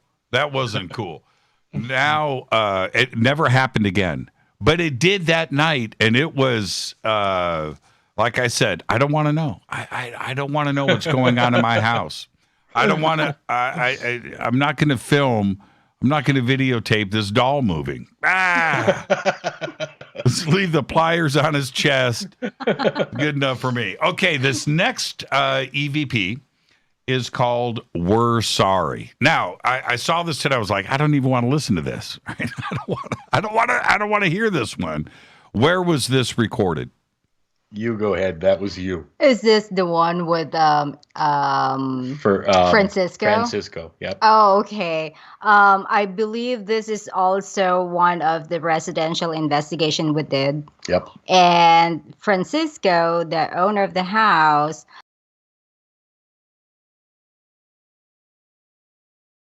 and clear the spirits out, and we missed a couple. So this was the third time, and we brought another spirit remover with us. And Cherie was explaining to them that they can't be there. They're scaring the people. She's got a baby on the way, and yeah, you can play it from there. Yeah. Now, is this done at night? Yes. Are you guys in the dark? I think there was a light on. We weren't in the pitch black. Okay, you're not pitch black, but it's at night, and you're in the home. You're in the baby's room. Okay, Correct. Here we go. You better leave this house. You are not welcome in here. Dude! Right? Yep. They apologized. Okay, one more time, they're afraid of me. Yeah, apparently so. I believe. Yeah, I would have apologized. Okay, here we go. One more time. In the baby's room. You better leave this house. You are not welcome in here. That's nuts. I'm by myself, and I closed the door in that baby's room. Yep. That is absolutely crystal clear. Cherie, did you hear anything? No, I did not. Wow. Just by the recorder. Wow. But when I was there, the feeling, I get this goosebump, but it's, you can feel it. There was an energy in that house, no right? No doubt about it. And you've got to throw in, the bonus. It's the baby's room, right? And there you go. Okay, I've got to hear this one more time. I can't wait. I want everybody's reactions here in Twitter. What do you think about this? It's incredible. Here we go. You better leave this house. You are not welcome in here. Wow. And that's a male voice. Yeah, that's a male voice. That's a male voice. Yeah. Wow. I mean, goosebumps, right? Do you guys still get the goosebumps when you hear stuff like this? I do. We've been accustomed to so much over the last decade, but yeah, goosebumps still happen during investigations. The excitement's still there when you get great EVPs. It never ends, and you never know what you're going to run into next. So that's why you always got to be on guard, and you got to be aware of your surroundings. So. Now, so after this, that was the third trip to the house. Was everything cleared after the apology? It was, but we also had the house when we brought Joe with us. Joe put he cleaned the yard, meaning not like raking leaves. I mean, he cleared what he said were portals. There was a portal open in the backyard. We put blessed coins in every corner of the yard to create a barrier for them not to be able to cross back in. And yes, after the third time, they did not ever have a problem again. Madeline just posted up. She says, "I'm home alone listening." She goes, I've got one of those active imaginations, and I scare easily. Oh, Madeline, okay. Just for Madeline, I'm going to play this one more time. You better leave this house. You are not welcome in here. Man, that's a good one. That's a good one. Okay, now this is what's really strange. As great as those three are, you guys, it's Valentine's Day. You go out for date night, right? And you guys went and did an investigation this past Sunday, where absolute EVP gold, what was caught this night. Does it happen like this that often where you get this kind of action? Not like we got on that Valentine's Day night. We got lucky, although we were there for hours. And we do this almost every Valentine's now because that was the first time she ever dragged me out 11 years ago. Sure. So now every Valentine's Day we go investigating. But no, this was some unique captures because they gave names, they gave all sorts of other things. But the other advantage for us is that it was in the old Phelps Dodge Hospital, which we run as the Copper Canyon Paranormal Research Center and have for the last 3 or 4 years now. And what part of, so this is local? This is in Phoenix? No, it's actually about an hour and a half outside of Phoenix. It's in a small town called Ajo, Arizona. Okay, got you. And a couple of setups here. Are you guys there at night? Of course. Okay. I went through these today and listened to these, and I immediately called Tony and went, wow. And you were just laughing, right? Because you know exactly what I'm thinking. You know what you sent me. Right. When you walk away from that, how much of this did you know that you captured? Because you're wrapping up, you're packing up the gear, you got to go home. Did any of this, was any of this audible, or did you catch this after the fact? It was all captured after the fact. We knew that there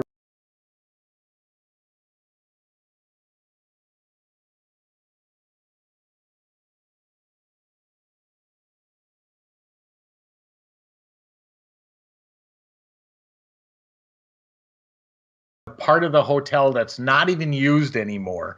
It's only Cherie and I. There's probably not another person within 1,000 feet of us or more. We're the only two in this tiny little office. And Cherie asked me, should I turn out the lights? I said, no, it doesn't matter. This woman's voice comes in as loud as ours, if not louder, and says, because I am the light. That's all you got to know. Here we go. Here we go. Should we turn out the light? No. Because I have a light. No, it doesn't have to be. It doesn't stop. I mean, come on now. Right? No, the first one is me. Yeah, no, the first one is you. Right. But it is absolutely right there and in your face. Right in between the two of us speaking. We did not hear that with our own ears. And Cherie got mad at me because Cherie's like, that's not my voice. That's not my voice. She doesn't have an accent. And I said, you're right. I said, it sounds sexy. And then Cherie's like, what? Bedroom voice. That's actually a really good point. Let's listen to this again. Should we turn out the light? No. Because I have a light. No. Doesn't stop. What is going on there? That was one of the first ones we ever recorded that was so loud and it sounded like normal speech. Yes. That we must have listened to that thing 500 times. Multiple times. But there was no one else there. There was no one else around. There was no one else in the room. And that appeared. Matter of fact, we've got it on actual video, too. You can see the door is closed. It's just Cherie and I, and this woman's voice just shows up. It's a modern voice. Right. Yes. Right. That is okay. Let's listen to this again. And everybody can hear it, but let's think about the period here, right? It sounds like yesterday, I guess is the best way to explain it. Here we go. Should we turn out the light? No. Because I have a light. No, it doesn't have to be. It doesn't stop. That is friggin' amazing. That one is so clear. Yeah, I feel like she's right in front of us, or right between us. Right. She had to have been. Well, I'm listening to it in stereo, and you're right about that. It's just right here, right in the center. I'm gonna play this one more time before we move on. It's just it's too great. Should we turn off the light? No. Because I have a light. No, it doesn't have to be. It doesn't stop. That is just incredible. We're going to move on. We've got so many other EVPs here. But when you listen to that, I mean, seriously, right? Do you have to pinch yourself? That is an incredible. You don't have to guess. You're not wondering. You guys didn't have a debate over this one, did you? No. We were so shocked when we heard it. Matter of fact, I think we were driving home. Yes. When we were listening, starting to review, and that came right up. We're listening to it in the car, and I'm like, Tony's asking me, "Is that you? Was that you?" I'm no, like, "What the hell was that? Who was that?" Well, we didn't think it was paranormal at first. No, I'm going to play it one more time. It's interesting because when Cherie says, "Should we turn off the lights?"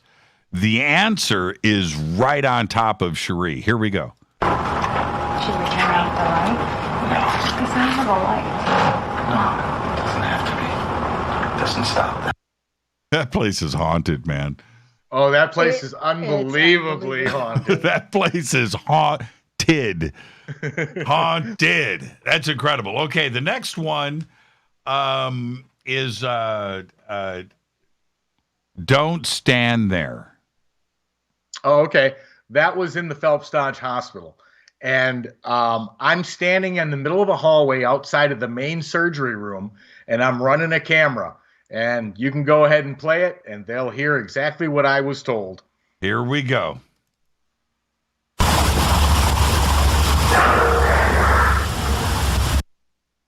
I mean, okay, that's angry. That's angry. That's loud. And it is so loud. Voice. There's even an echo to it. Yeah. Yet I did not hear that with my own ears. That only showed up on the recording. Here we go. It's only 4 seconds.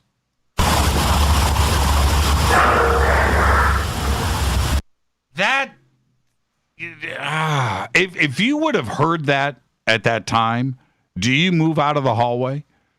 I probably would have moved just because they requested it. I probably wouldn't have left the building, but I would have moved just out of respect, yeah. Now, am I wrong in saying that is almost, I said angry.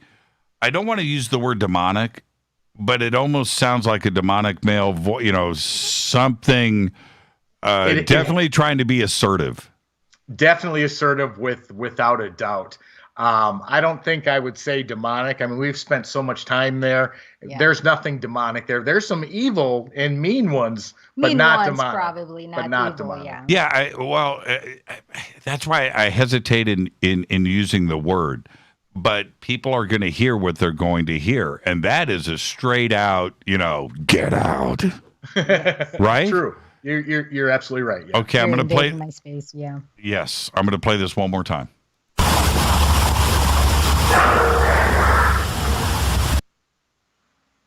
Man, that is just awesome.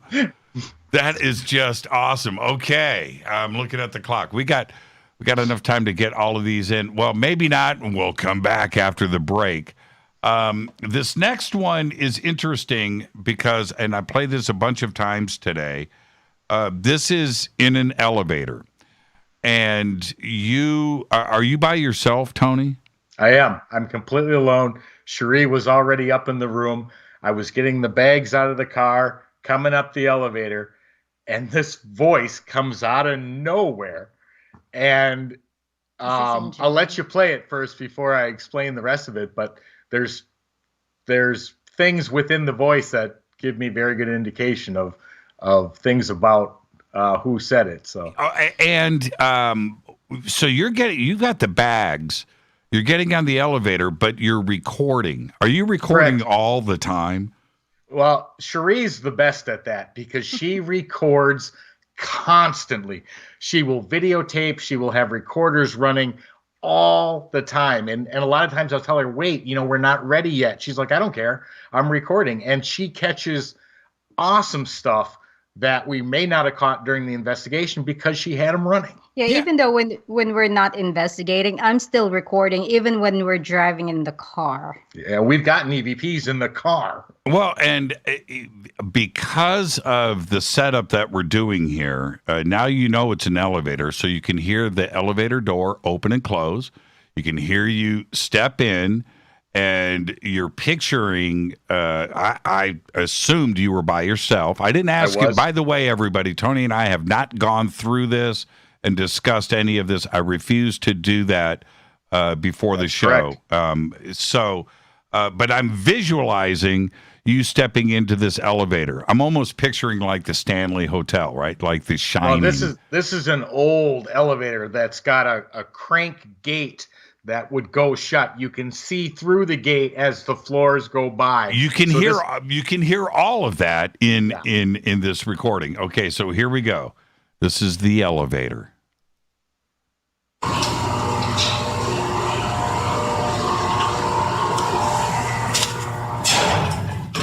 Okay.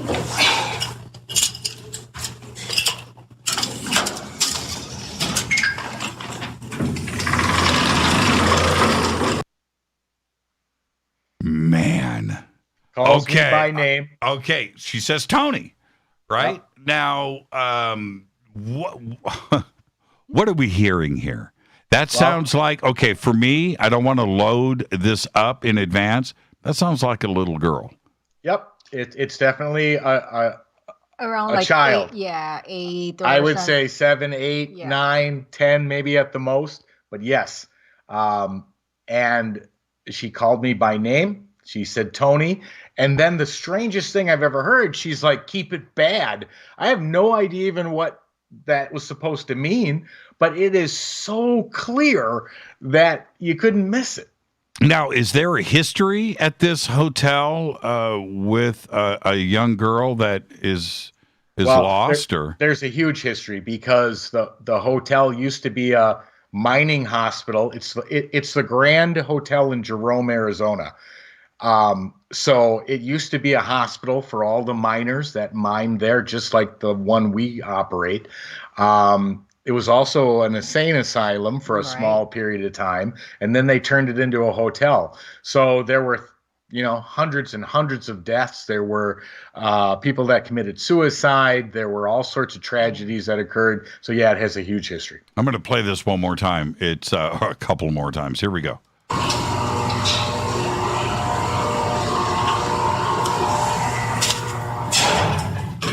Okay.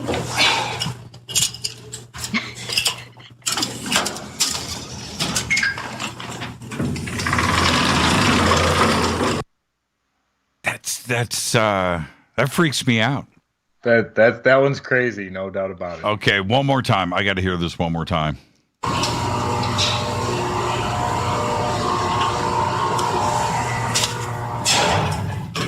Okay.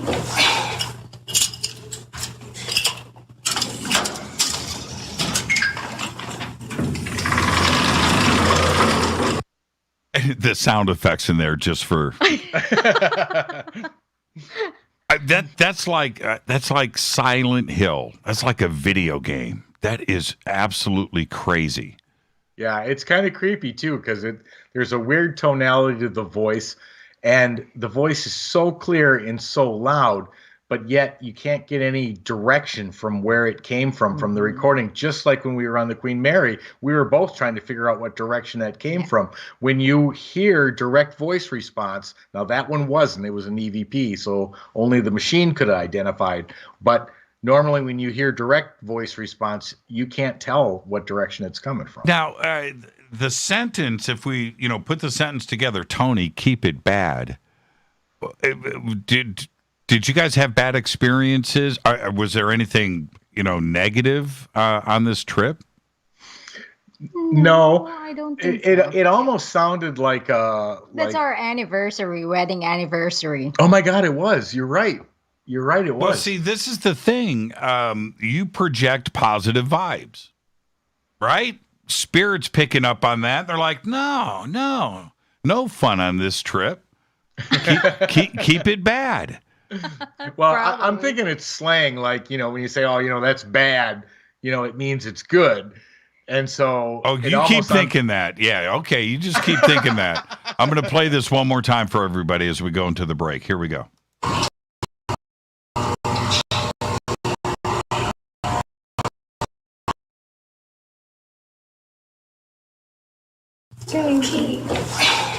Oh, man, that is crazy, man.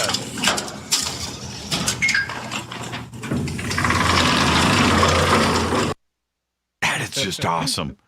That is just awesome. That's awesome. We need to take a break right here. We've got some more stuff, and also we've got 3 images that we're going to do after the break, too, as well.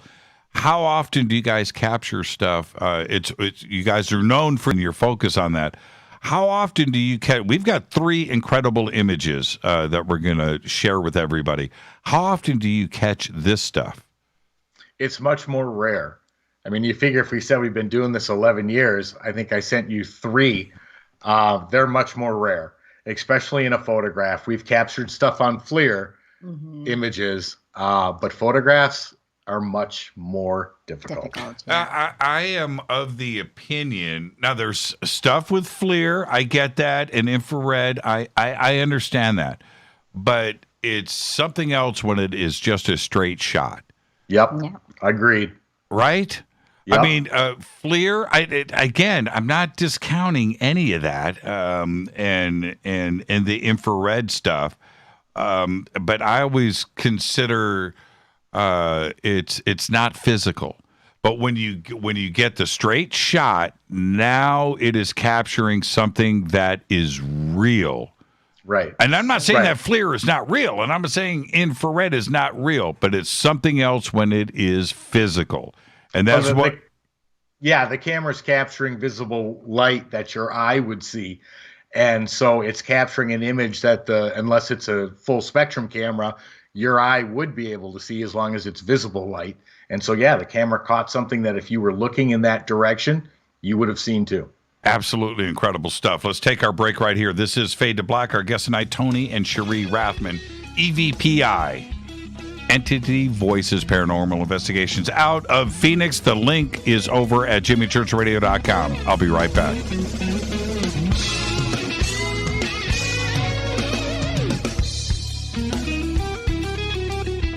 Hi everybody, this is Rob Halford, the Metal Guard on jimmychurchradio.com. This is KGRA Digital Broadcasting Station, Salt Lake City, Utah, Van Buren, Arkansas. Why is it we're not very good with our health regimen until it's too late? We don't put oil in the car until the engine blows up. When the body's out of balance, your health is not so good. Give your body some love. Log on to GetTheT.com. That's GetTheT.com. Try our Life Change Tea, which cleanses you from harmful intruders.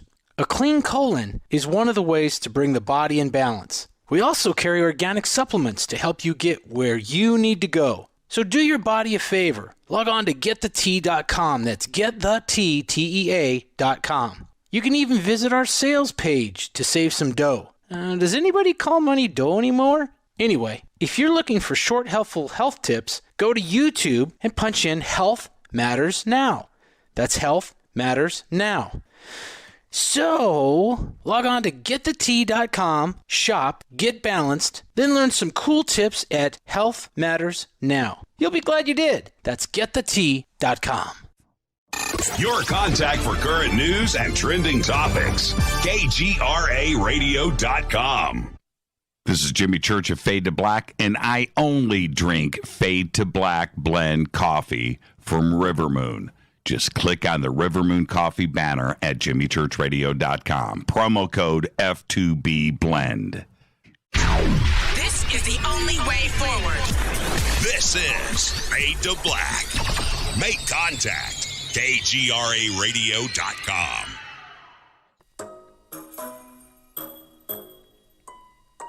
When you're in the house for longer periods of time, you can see them flying or running across the floor. Ooh, yuck. They're unhealthy, gross, and disgusting. Bugs. I loathe bugs. We keep a clean home, but occasionally bugs show up. Well, I found something that is tougher than bugs. Orange Guard. On contact, it kills hidden bugs, including ants, roaches, and fleas. Plus, Orange Guard is a residual repellent. All of the ingredients of Orange Guard are on the FDA generally recognized as safe list. Orange Guard may be used around food, humans, and pets. It comes with a 30-day money-back guarantee. Orange Guard. Available at orangeguard.com, Whole Foods, and Ace Hardware.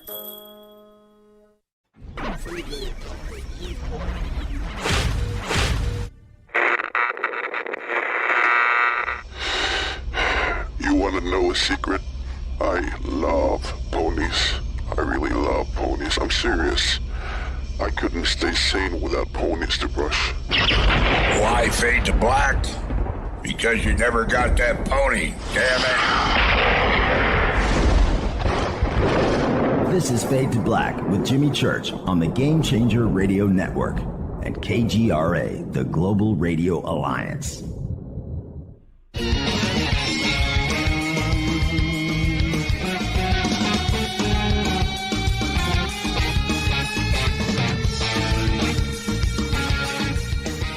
Welcome back. Fade to Black. I'm your host, Jimmy Church. Our guest tonight, Tony and Cherie Rathman, EVPI out of Phoenix. And I just did a sneak peek for everybody. The 3 images, saving the best for last, actually.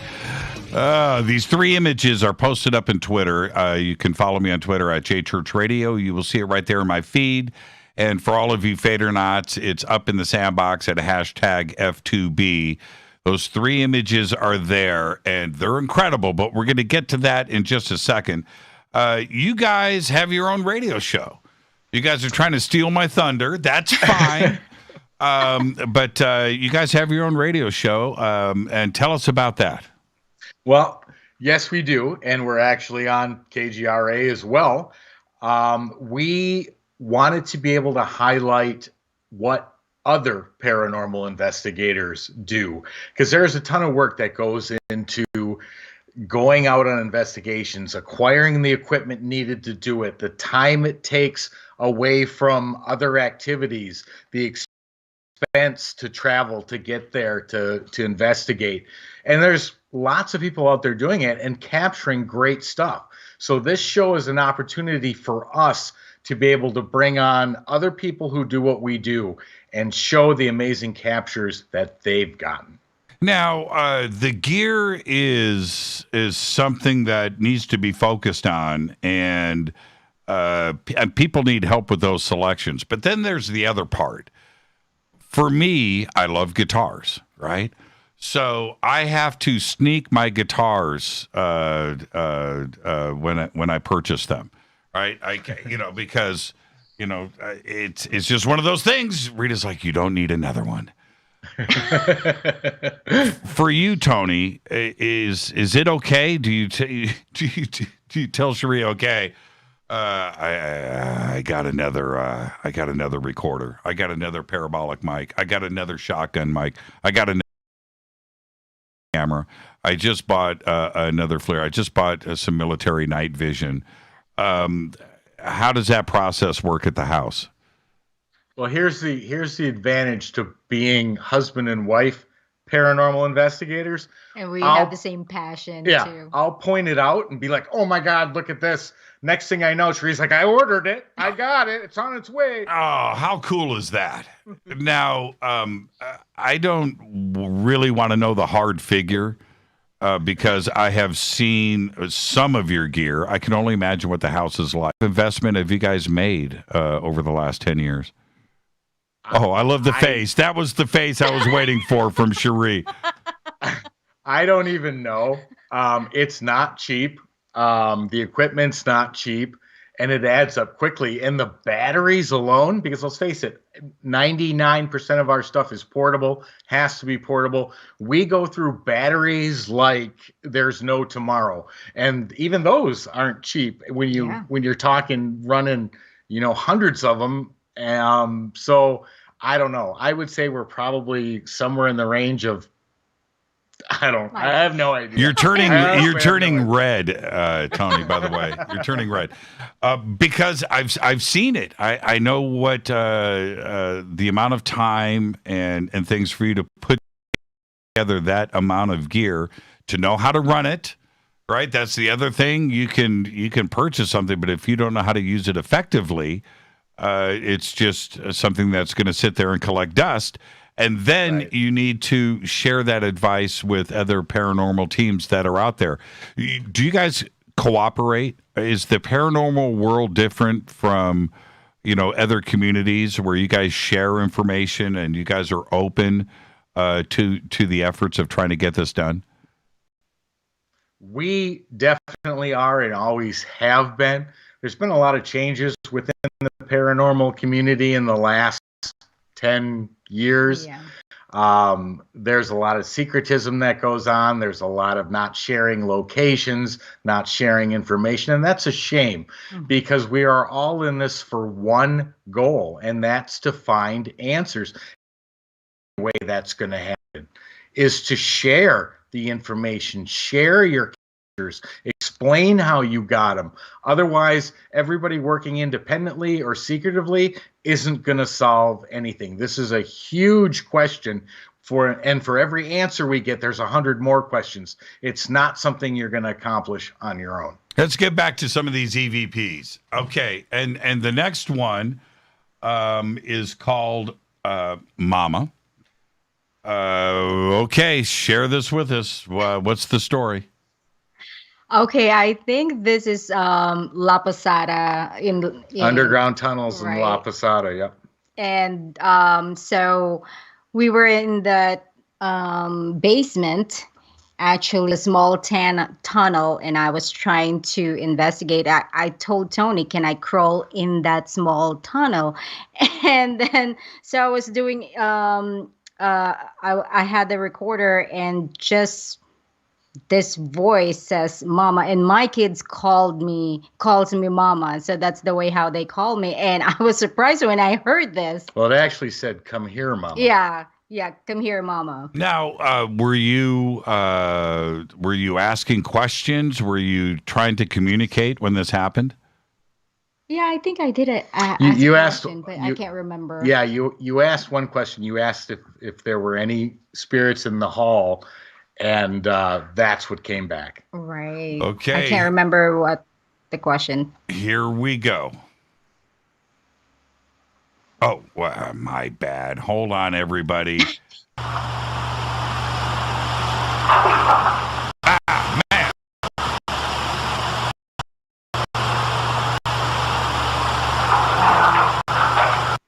No.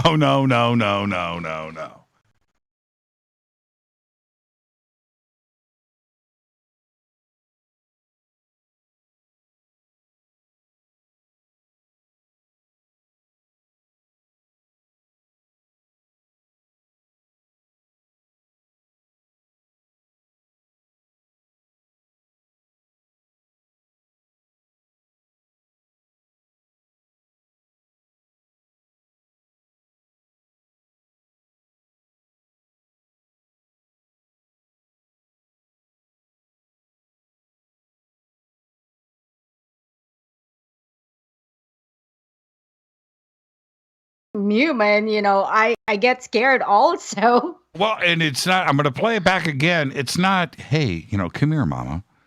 That is right. And that's a male voice too, as well. Okay, here we go again.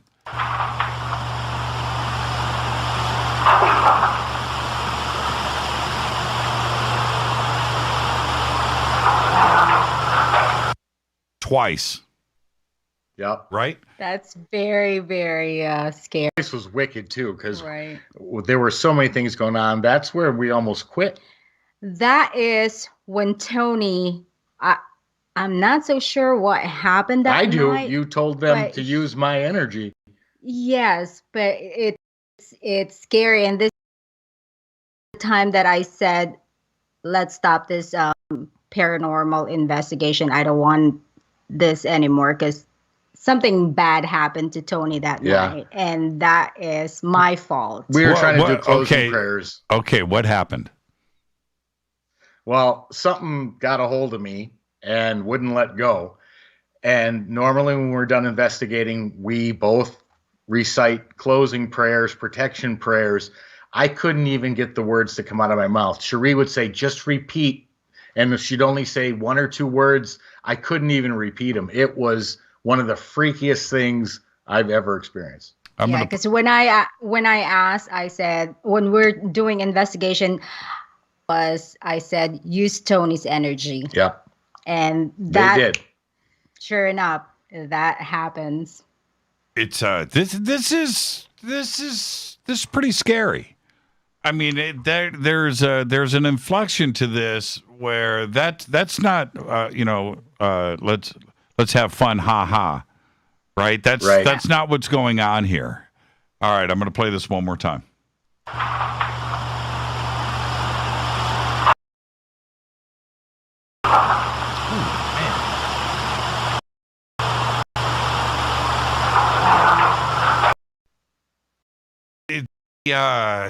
That's scary. That's scary. That doesn't make me feel comfortable.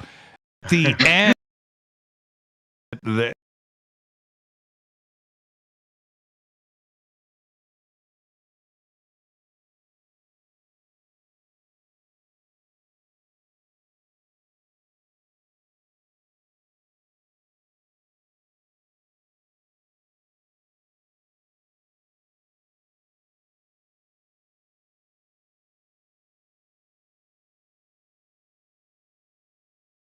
I love the comments. What everybody is hearing here. Here we go again.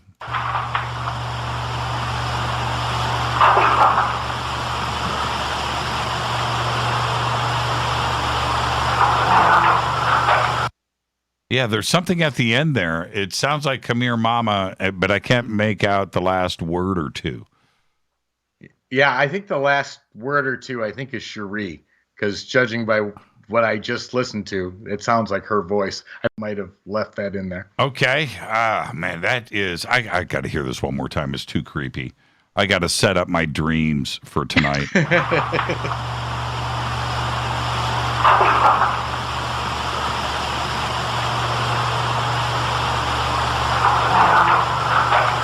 Oh, no. Cherie does say something. That's not what I'm talking about. She speaks over the voice. Okay, listen again.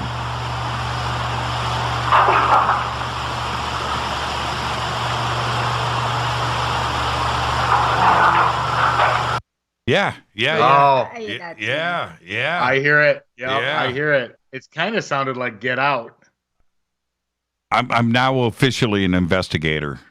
That's good ear, though, Jimmy. I'm officially... That is crazy creepy. All right. Now, the next one is Your Right. Oh, okay. This was the Phelps Dodge Hospital. We were with two of our team members of Entity Voices, Chris Allgood, Audra Keeler. Chris has got some sensitive abilities, and we were in one of the minor surgery rooms, or the surgery room. I don't remember which. But we're standing there and we're recording both video and audio recorders. And he looks at me and he says, "There's a woman in here." And before I could even answer, this is what was picked up on the recorders. Okay, here we go. 2 minutes, 18 seconds. I got a giggle. Really?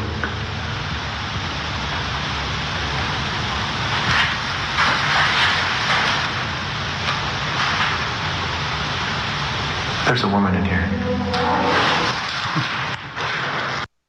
Oh, man. And that is loud as can be, and he knew it.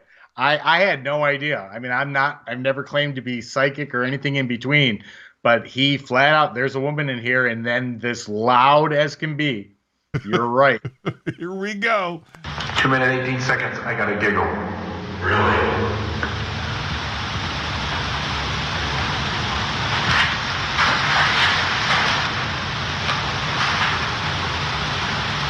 There's a woman in here. Man, that's a ghost. Yep. What is she saying? She's saying you're right, meaning because he just said there's a woman in here. No, there is there a third word? No. Okay, okay, hold on a minute, man. I got these Tascam headphones on. Here we go. 2 minutes, 18 seconds. I got a giggle. Really?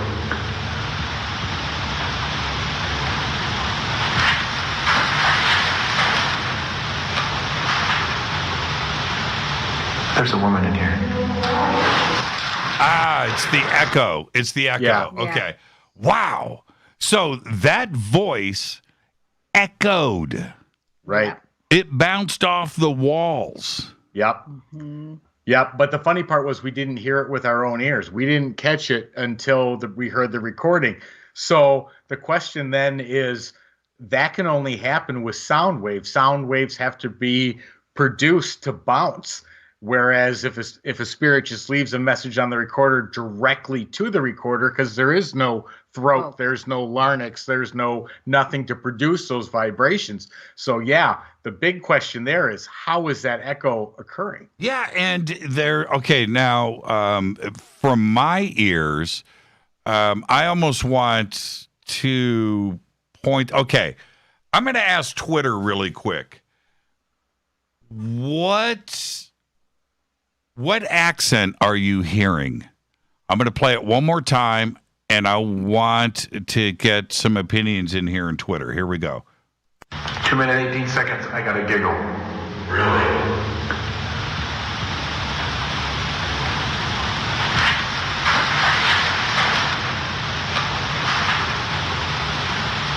There's a woman in here.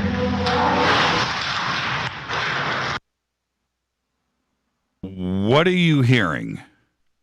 What are you hearing? I want Twitter to respond to that. There's an accent there that I hear.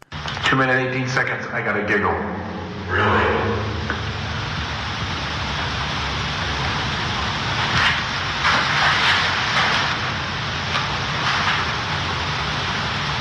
There's a woman in here. I hear something going on. All right. I'm going to say Southern. Right? I think that's a very good guess. It sounds period. Yep. It sounds old. Right. Well, and that's what we love about EVPs. Outside of what they actually tell you, you can get an approximation of age. You know whether it's male or female. You know whether it's an adult or a child. You can tell whether there's an accent. All on top of whatever message they actually leave. So great catch on catching that accent, Jimmy. That was awesome. It sounds Southern. It sounds period. It sounds, well, I wasn't alive in the 1800s, but I've seen a couple of movies. You know what I mean? It sounds like, yo, right. I mean, it's got a thing, and it doesn't sound like a modern Southern accent. It sounds period. It sounds older. Right. I almost see the parasol, and some kind of dress. Right. Exactly. Wow. Okay, one more time. 2 minutes, 18 seconds. I got a giggle. Really?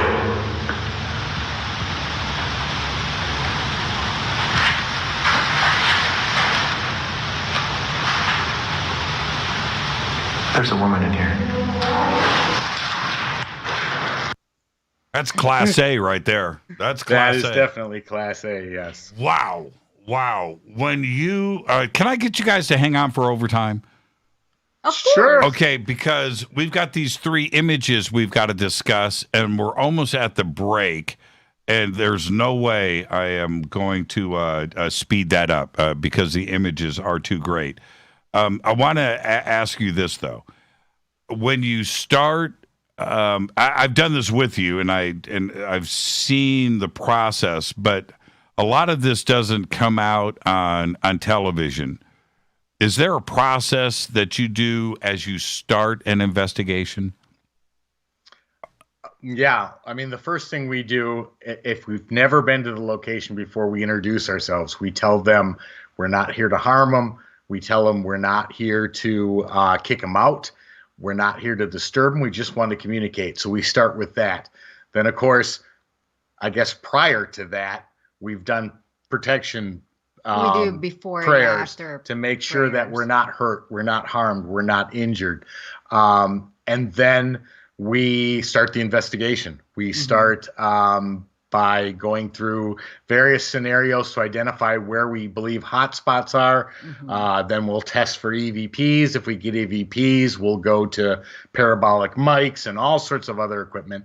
But that's kind of the process we followed. And we make sure to let the spirit know that they're not allowed to follow us. Yeah. What about crystals? Do you have stuff in your pocket? We have all sorts of things, from jewelry to rings to, we've got an entire kit of holy water, salts, sage, prayers. I have my crystals too. Yeah. You know, it's literally the kit we use if we know we're going to remove spirits, but we carry that with us just in case something goes really, really wrong. We usually leave it in the car till we know we need it, because it can cause trouble if there is something. Now, Cherie, what kind of crystals do you recommend? What do you make sure that you have? Well, I have the crystal, the quartz with me, and I have my turmeric. Yeah. How would you say turmeric? Right. Yeah. And my. What's in your pendant? Oh, that's rose quartz, isn't it? Yeah, that's a rose quartz. Yeah. Yes. And you don't leave home without it? No, I don't. I always carry it with me, just like my Vicks. Just like your Vicks. Now, we'll get to the images after the break, everybody. But I wanted to ask you about Bigfoot. Do you guys ever go out and see what you can find there? We have not personally investigated it. But you had experience. But yeah, I've had experiences, not so much on the ghost side, but on the Bigfoot side, I have. But you know what? There's also huge crossover between those three things: paranormal activity, UFO activity, and Bigfoot activity. And if you draw the line of connections between the three, something is interconnecting all three of them. Yeah, they happen at the same time. Right. And that's not coincidence. No, not at all. Do you feel that the elements of Bigfoot and Sasquatch, that these interdimensional questions, the paranormal questions, the entity questions, they all apply to Bigfoot, don't they? Well, they easily can. I mean, it depends on how you look at it. But if you start looking at the interdimensional aspects, and that Bigfoot could be an interdimensional being that's either protecting something or hiding something or whatever reason it is here, and then you take the fact that it might be extraterrestrial on top of a multi-dimensional being, and then you look at what extraterrestrials can supposedly do, walk through walls, make themselves vanish. That's paranormal activity. So you can literally line everything up and say, okay, this could answer all of it. Now, I'm not even going to look at Twitter, but once you mention that you've had a Bigfoot experience, they're not going to let me continue without asking what happened. I was camping with my oldest son, but he was only about 6 or 7 at the time. And it was his first time camping with me, and he, every couple minutes, Daddy, what's that? Relax, it's an owl. Daddy, what's that? It's okay, it's a coyote. Daddy, what's that? It's just a bird. Everything's fine. Well, about 2:30, 3 o'clock in the morning, there was this growl outside of the tent that was absolutely ear-piercing to the point where it shook the ground. And he's like, Daddy, what's that? I didn't know what to say. I was literally terrified at the deepness, the vibration that came from it. So, of course, I grabbed the gun, opened up the tent, expecting to see something standing right outside the door. There was nothing there. What made the sound? I have no idea, but it was a sound very similar to what the shows portray as what a Bigfoot roar, howl sounds like, and it was absolutely terrifying. Where was this? This was up in the rim area of Arizona, which is just probably 45 minutes outside of Payson. It's a higher elevation. It's all pine tree forest. Absolutely beautiful area. We were way in the back of the forest area, camping in the middle of absolutely nowhere, and it was terrifying. And any footprints? Did you find anything? Never went to look. Once the sun came up, we packed up and headed home. You know, that's pretty solid, right? and we've all heard these types of experiences and events in the past. Do you think that you had your very own Bigfoot encounter? Well, I've hunted for years. I know what the animals in Arizona sound like. I know what the calls sound like. I mean, I know what a cougar killing an animal sounds like. I know the screams they make. I know coyotes. I know wolves. This was none of them. So whatever I heard was something I had never heard. And the force and the power of this scream, I mean, literally, I could feel the vibrations sleeping on the ground. It was that strong. Do you feel that you should go out one day and with your microphones and the parabolic and go out with your meters and see if you can capture something? There's absolutely no reason why we couldn't. The same with extraterrestrials. The same equipment can be used and capture. And let's face it, our boxes, I don't know about Bigfoot, but extraterrestrials, there would be no reason why we couldn't be communicating with them. In fact, we asked that question just the other night. Yeah, we tried it. The last question I have before we head to the break is there is so much about batteries draining. And batteries draining on Bigfoot hunts, too, as well. How common is this? Very. In fact, I can't tell you how many times we've run across it. It happens to anyone who's out investigating. They want to take the energy. The battery is the perfect source for them to take, whether they want to cause something to happen, whether they want to speak, whether they want to scare it, whatever the case is. Battery drain is common. We've had it so bad that we were filming. All the cameras from the cameramen died. Our equipment died. Our car battery Hold on, died. I'm getting there. They actually drained the security system battery for the building we were in, and we couldn't leave that night because they drained our car battery.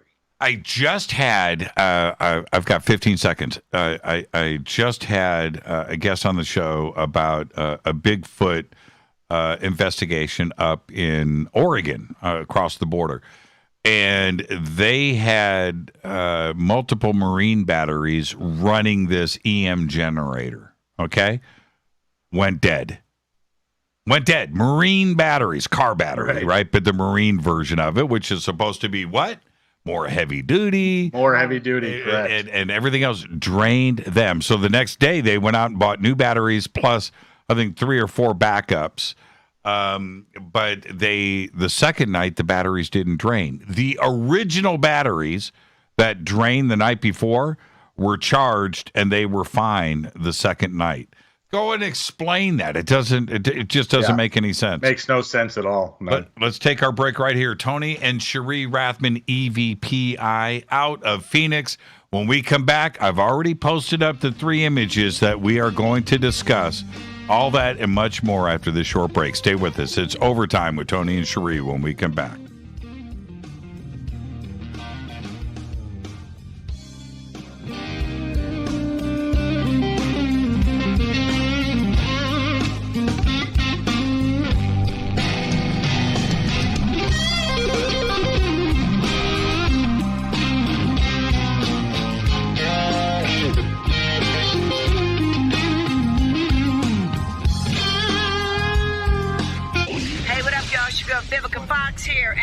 Listen to my boy, Jimmy Church, on JimmyChurchRadio.com.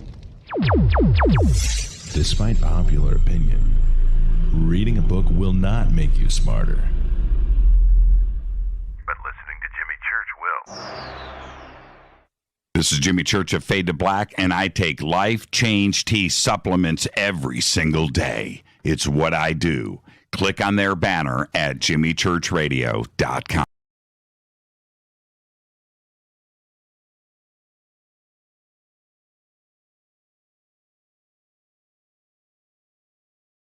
And then roast it to the dark side of Fade to Black. You create the ultimate brew of fringe. Introducing the Fade to Black blend from Rivermoon Coffee. Yes, Rivermoon's darkest customized roast was created for the love of Fade to Black. The alchemy of masterful roasting and smoking the beans is in every sip of this full-bodied dark Java. I need my coffee dark. Sweet chocolate highlights, just like the bunker. Leaning further into the darkness of the roast is Fade to Black blend from Rivermoon Coffee. Just click on the banner at jimmychurchradio.com and use the promo code F2BBLEND for 15% off of your order today. Hello, my name is Billy Carson, and I am a best-selling author and the founder of ForbiddenKnowledge.tv. Together with my team, we have built an all-new conscious streaming TV platform designed with every family member in mind.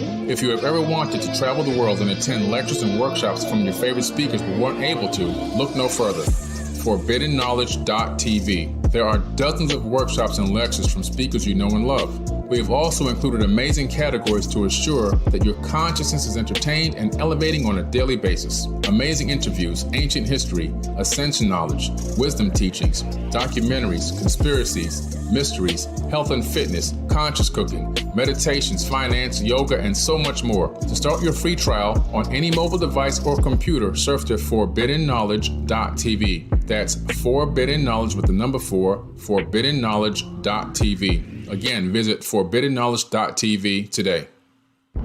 Are you intrigued by Paranormal Talk Radio? You'll love the new Paranormal Radio app from TalkStream Live. You'll find a great selection of talk shows covering UFOs, ghosts, strange phenomena, and much more. Download the Paranormal Radio app now and start listening to the very best in paranormal talk entertainment, including the network you're listening to right now, the Paranormal Radio app. Free in Google Play and the iOS App Store. This is Erica, Brittany, Gabby, and you're listening to JamieChurchRadio.com. It's not a lifestyle we chose. We were born this way. KGRARadio.com.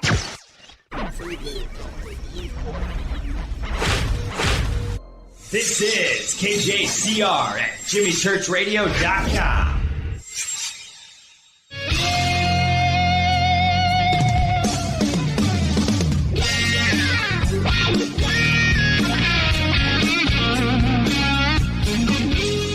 Welcome back. Fade to Black. I'm your host, Jimmy Church. Great show tonight. Tony and Cherie Rathman are here. EVPI out of Phoenix. Their website is entityvoices.com, and the link is over at jimmychurchradio.com, and you can go click on that, check everything out, and, of course, their radio show. What night do you guys broadcast? Monday night. What night? Monday. Monday night, and you open for Fade to Black. Correct. On Monday nights. That's pretty cool stuff. Now, really quick, we're going to get to these images right now. But if somebody wants to get started in this and go out and start to investigate, the local haunted house in their neighborhood that they should never enter, what are the 2 or 3 pieces of essential gear that they need to start off with? Camera. Whether that be even your cell phone, because your cell phone can take great pictures today, but a camera in order to take pictures and video record, and most of them do both today. Digital recorder, and maybe an EMF meter. Those are probably what you'd start out with. Flashlight. Yeah. Flashlight, yes. And you guys carry a lot of gear with you. Do you have like a tool belt and have stuff hanging off, backpack? We have huge cases, and we're normally carrying bags and backpacks amongst everything else, and we'll set them in different locations as we move around because it won't all fit in one or anywhere close to one. Now, we in the investigation that we did together, I noticed that you would lay out multiple meters around the room, right? It's not just one. And sometimes, I watched this with my own eyes. Sometimes they would all go off at the same time. It's a Christmas tree. And then other times you'll see them light up sequentially, like something is moving around the room. Correct. That's absolutely correct. And that's why they're spaced, is so that you can detect if something is moving and it's moving from one location to another. It also will tell you which way it's moving and which direction it's heading. If they all go off at once, normally that will indicate that it's probably something unparanormal. But then again, you've got the other side of the coin where the energy might be so intense by what's being put out that they will all go off. But most of the time when they all go off at once, it's probably something electrical. It's probably some interference that's causing them to do that. When you can get one to go off, when there's multiple other meters right next to it, that's a better indication that it's paranormal because the other two weren't affected and the circuitry that's in them is identical. Well, and we had that one night, and we're sitting there in the dark, and the applause started. Somebody sang, right? But all at the same time, and I'm sitting there, and I see all of the meters go off, spirit boxes chanting, right? And it all happened at the same time, and I almost wet myself. Well, you laugh, but we all did the same thing. We all had that same reaction. No, you're right. Because we're in the dark, and then suddenly all of these meters are going off in the spirit box, and its graphic EQ is cranking off. That was a pretty spectacular moment for me. It was for us too. Yeah. And it was also because the singer was there to sing a song from the time frame they were hoping to elicit activity from. She sang beautifully, and then directly as she finished, yes, it all went off. Like you said, the spirit box was clapping or chattering. All the EMF meters were blinking and flashing. So that makes it fall more on the lines of paranormal, because the event that they were using to elicit that behavior seemed to work. And then the instruments showed that there was something occurring that was paranormal. It was pretty funny because there was like 10 of us in the room, including, we had 3 camera guys, and we had a sound guy with a boom mic, and then all of us, but we all did the same thing at the same time. Oh, whoa. Yep. Yeah, it was pretty cool. Okay, let's get to these images. The first one is called the Gadsden Ghost, and I'm going to let everybody know the 3 are posted together. We are going in order. That's the first image, the Gadsden Ghost. What's going on here?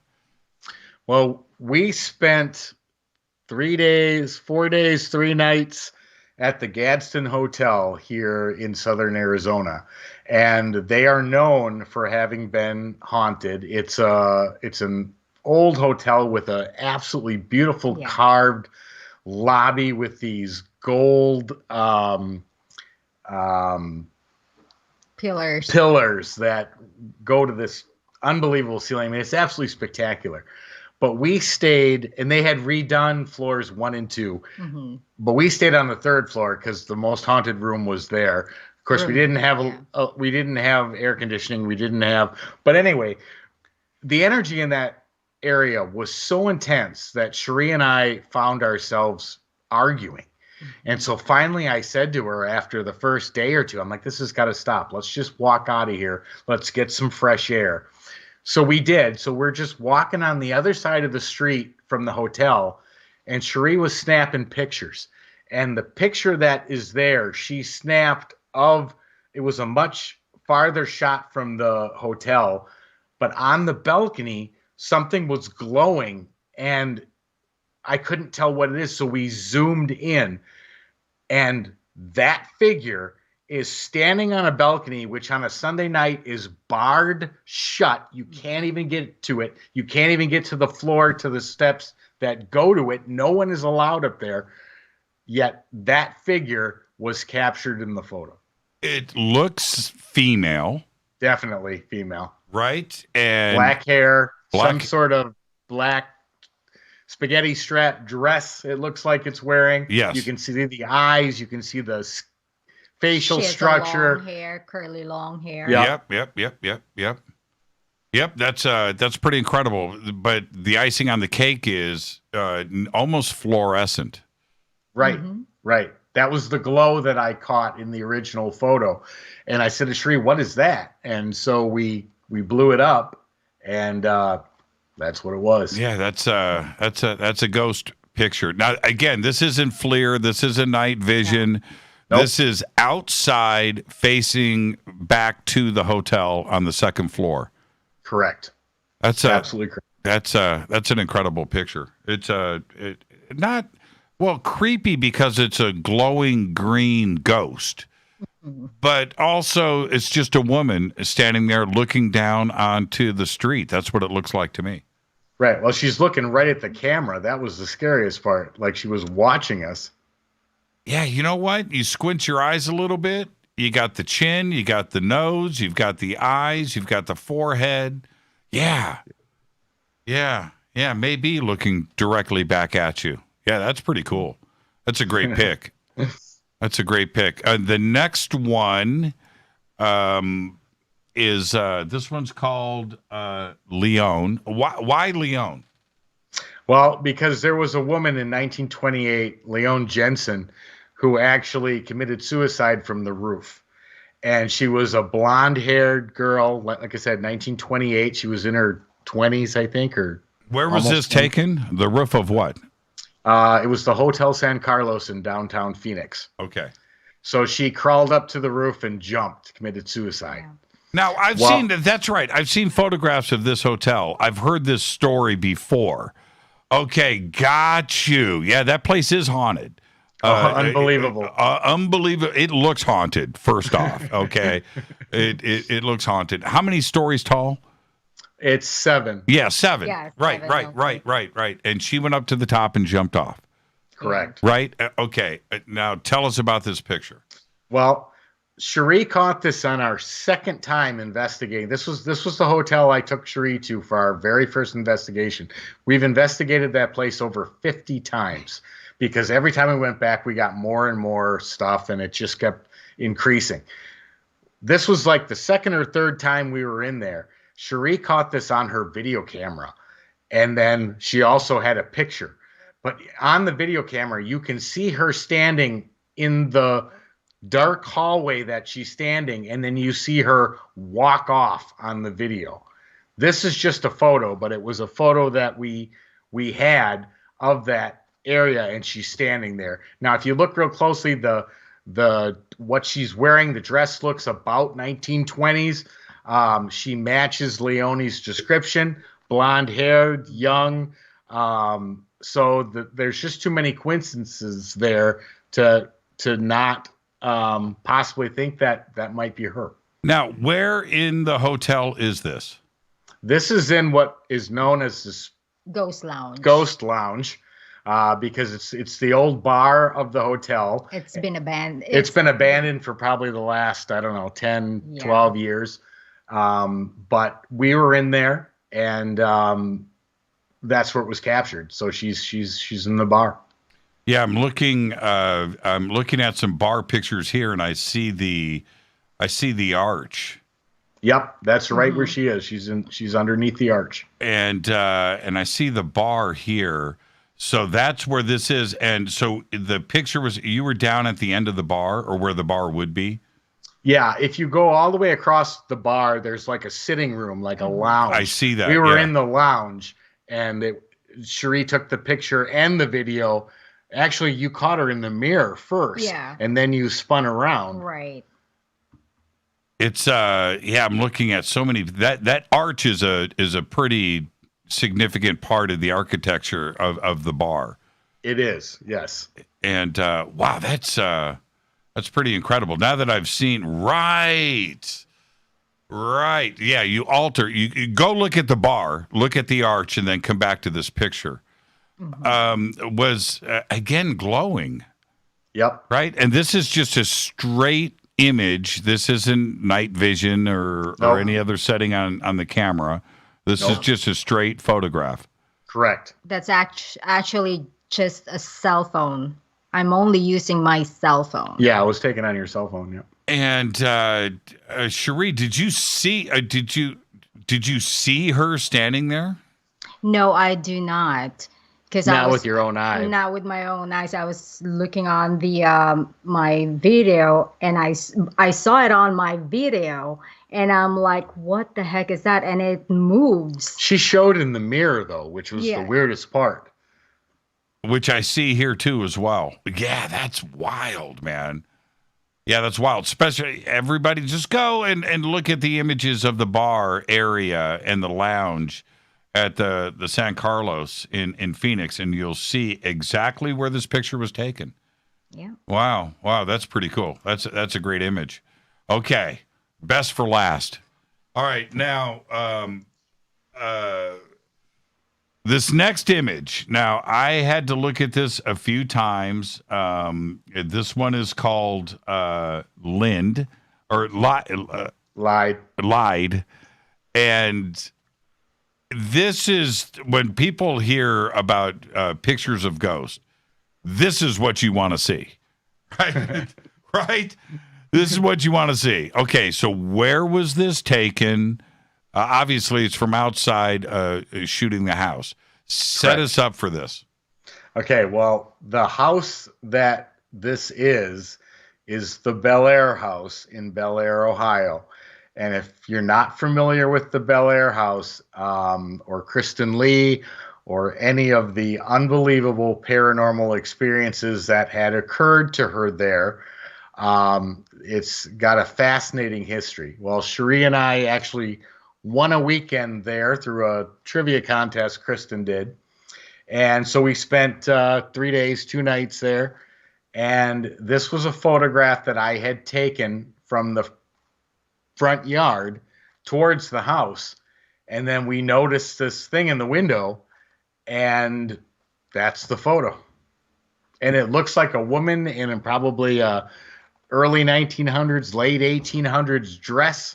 The hair is up. It looks like a fluffy dress. Yeah, you can see the hair, the face, the chin, the dress, all silhouetted against the inside of the window frame.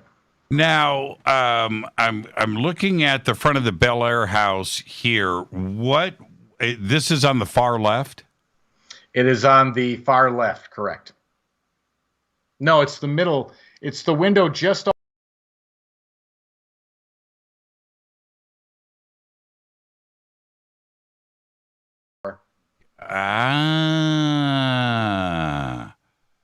Got you. The other half of the window was hidden by the pillar, which is there in the front of the house. I see it now. Wow. So that's like would that be the front room? That would be, like a almost a dining room area just before you go upstairs to the second floor, and then the third floor for the stairs are. Now, a long history. Right. Yep. This place is officially haunted. A lot of hunts and investigations have gone on here, and they had a fire there. They did. Yes, yeah. I'm looking at it right here. But anyway, back to the house itself. So from the front porch, there's the front door, and then there's the pillars, which you can see they're brick pillars. And then she's right here on the how do I describe this? The left side of the window, because the window's double wide. Correct. Yep. What year did you take this? Oh my gosh, that's a good question. That would have been probably 2016. 15? I guess. I don't know. That's a good question. I'm not sure. How do we know? Because this photograph is so perfect. How do we know that there wasn't somebody in the house? Were you in there previously? Do you know that the house was empty? Yes. It's just us. It was just it was you and I, and it was Jason, and there were only 4 of us. Yeah. We were all outside when I took the photo. This is about as perfect as it gets, right? Yeah, it's a great shot. Now, this reminds me a little bit of my little sighting that I had 25, 30 years ago in Hollywood, where what I saw was pulling the curtains to the side. Mm-hmm. Is that what's happening here? That I can't remember. I think her hand is in the photo. I don't remember. It looks like the curtains are at an angle. Then it very well could be. And yes, there were curtains, and they do look adjusted. So whether she's pulling them or not, I'm not sure. But you can see her hand. You can see everything. It takes very little imagination to go, oh my God, that's a woman in a dress standing by the window. Mm-hmm. Yeah, I enlarged this today. I'm going to enlarge it again a second time. You don't see the top of her head, right? But the rest of her face is right there with her hair and the dress. That's what else could it be? I don't know. Right. Could be pareidolia. There is a chance of that, as there are tree branches reflecting in the window. So that is a possibility, but I don't know. I would not say that, because like you said, the image is pretty set in but that's what pareidolia is. So who knows? But okay, look, I'm looking at the front of the house. What tree could it be? There isn't a tree in front of the house. Yeah, there is one on the left side. Yeah. But that's way out there. That's way off of the house. It's a ways away. It's probably 40, 30 feet away. Yeah. 40 feet away. Yeah. No, I don't. I would love to say, I would like to debunk this right now, but that's a ghost. Yeah. That is. I mean, that's what we thought. Yes. Is that the full spectrum? It was taken with a full spectrum, yeah. What does that mean? Full spectrum camera. It shows all light sources. So visible light is what your eyes see. Infrared is the second light source, and then ultraviolet is the third. A full spectrum camo lets in all three light sources, so it allows you to see things the human eye can't. Right. Possibly. Okay, the face is a face. That's not a tree. The face is a face. That is not pareidolia. That is not imagination. The second half down below, that I'm backing up and kind of squinting my eyes a little bit, it looks like there could be a couple of tree branches in the top part reflecting in. But the bottom half, that's a dress. That is definitely a fig. No, that's a ghost, man. That's a full-bodied, full, real deal. Yeah, and it's like this grayish color too, and it's like almost an absence of color, like a mist formation. That's a great shot. Who took this? I did. You did. Cherie, were you there?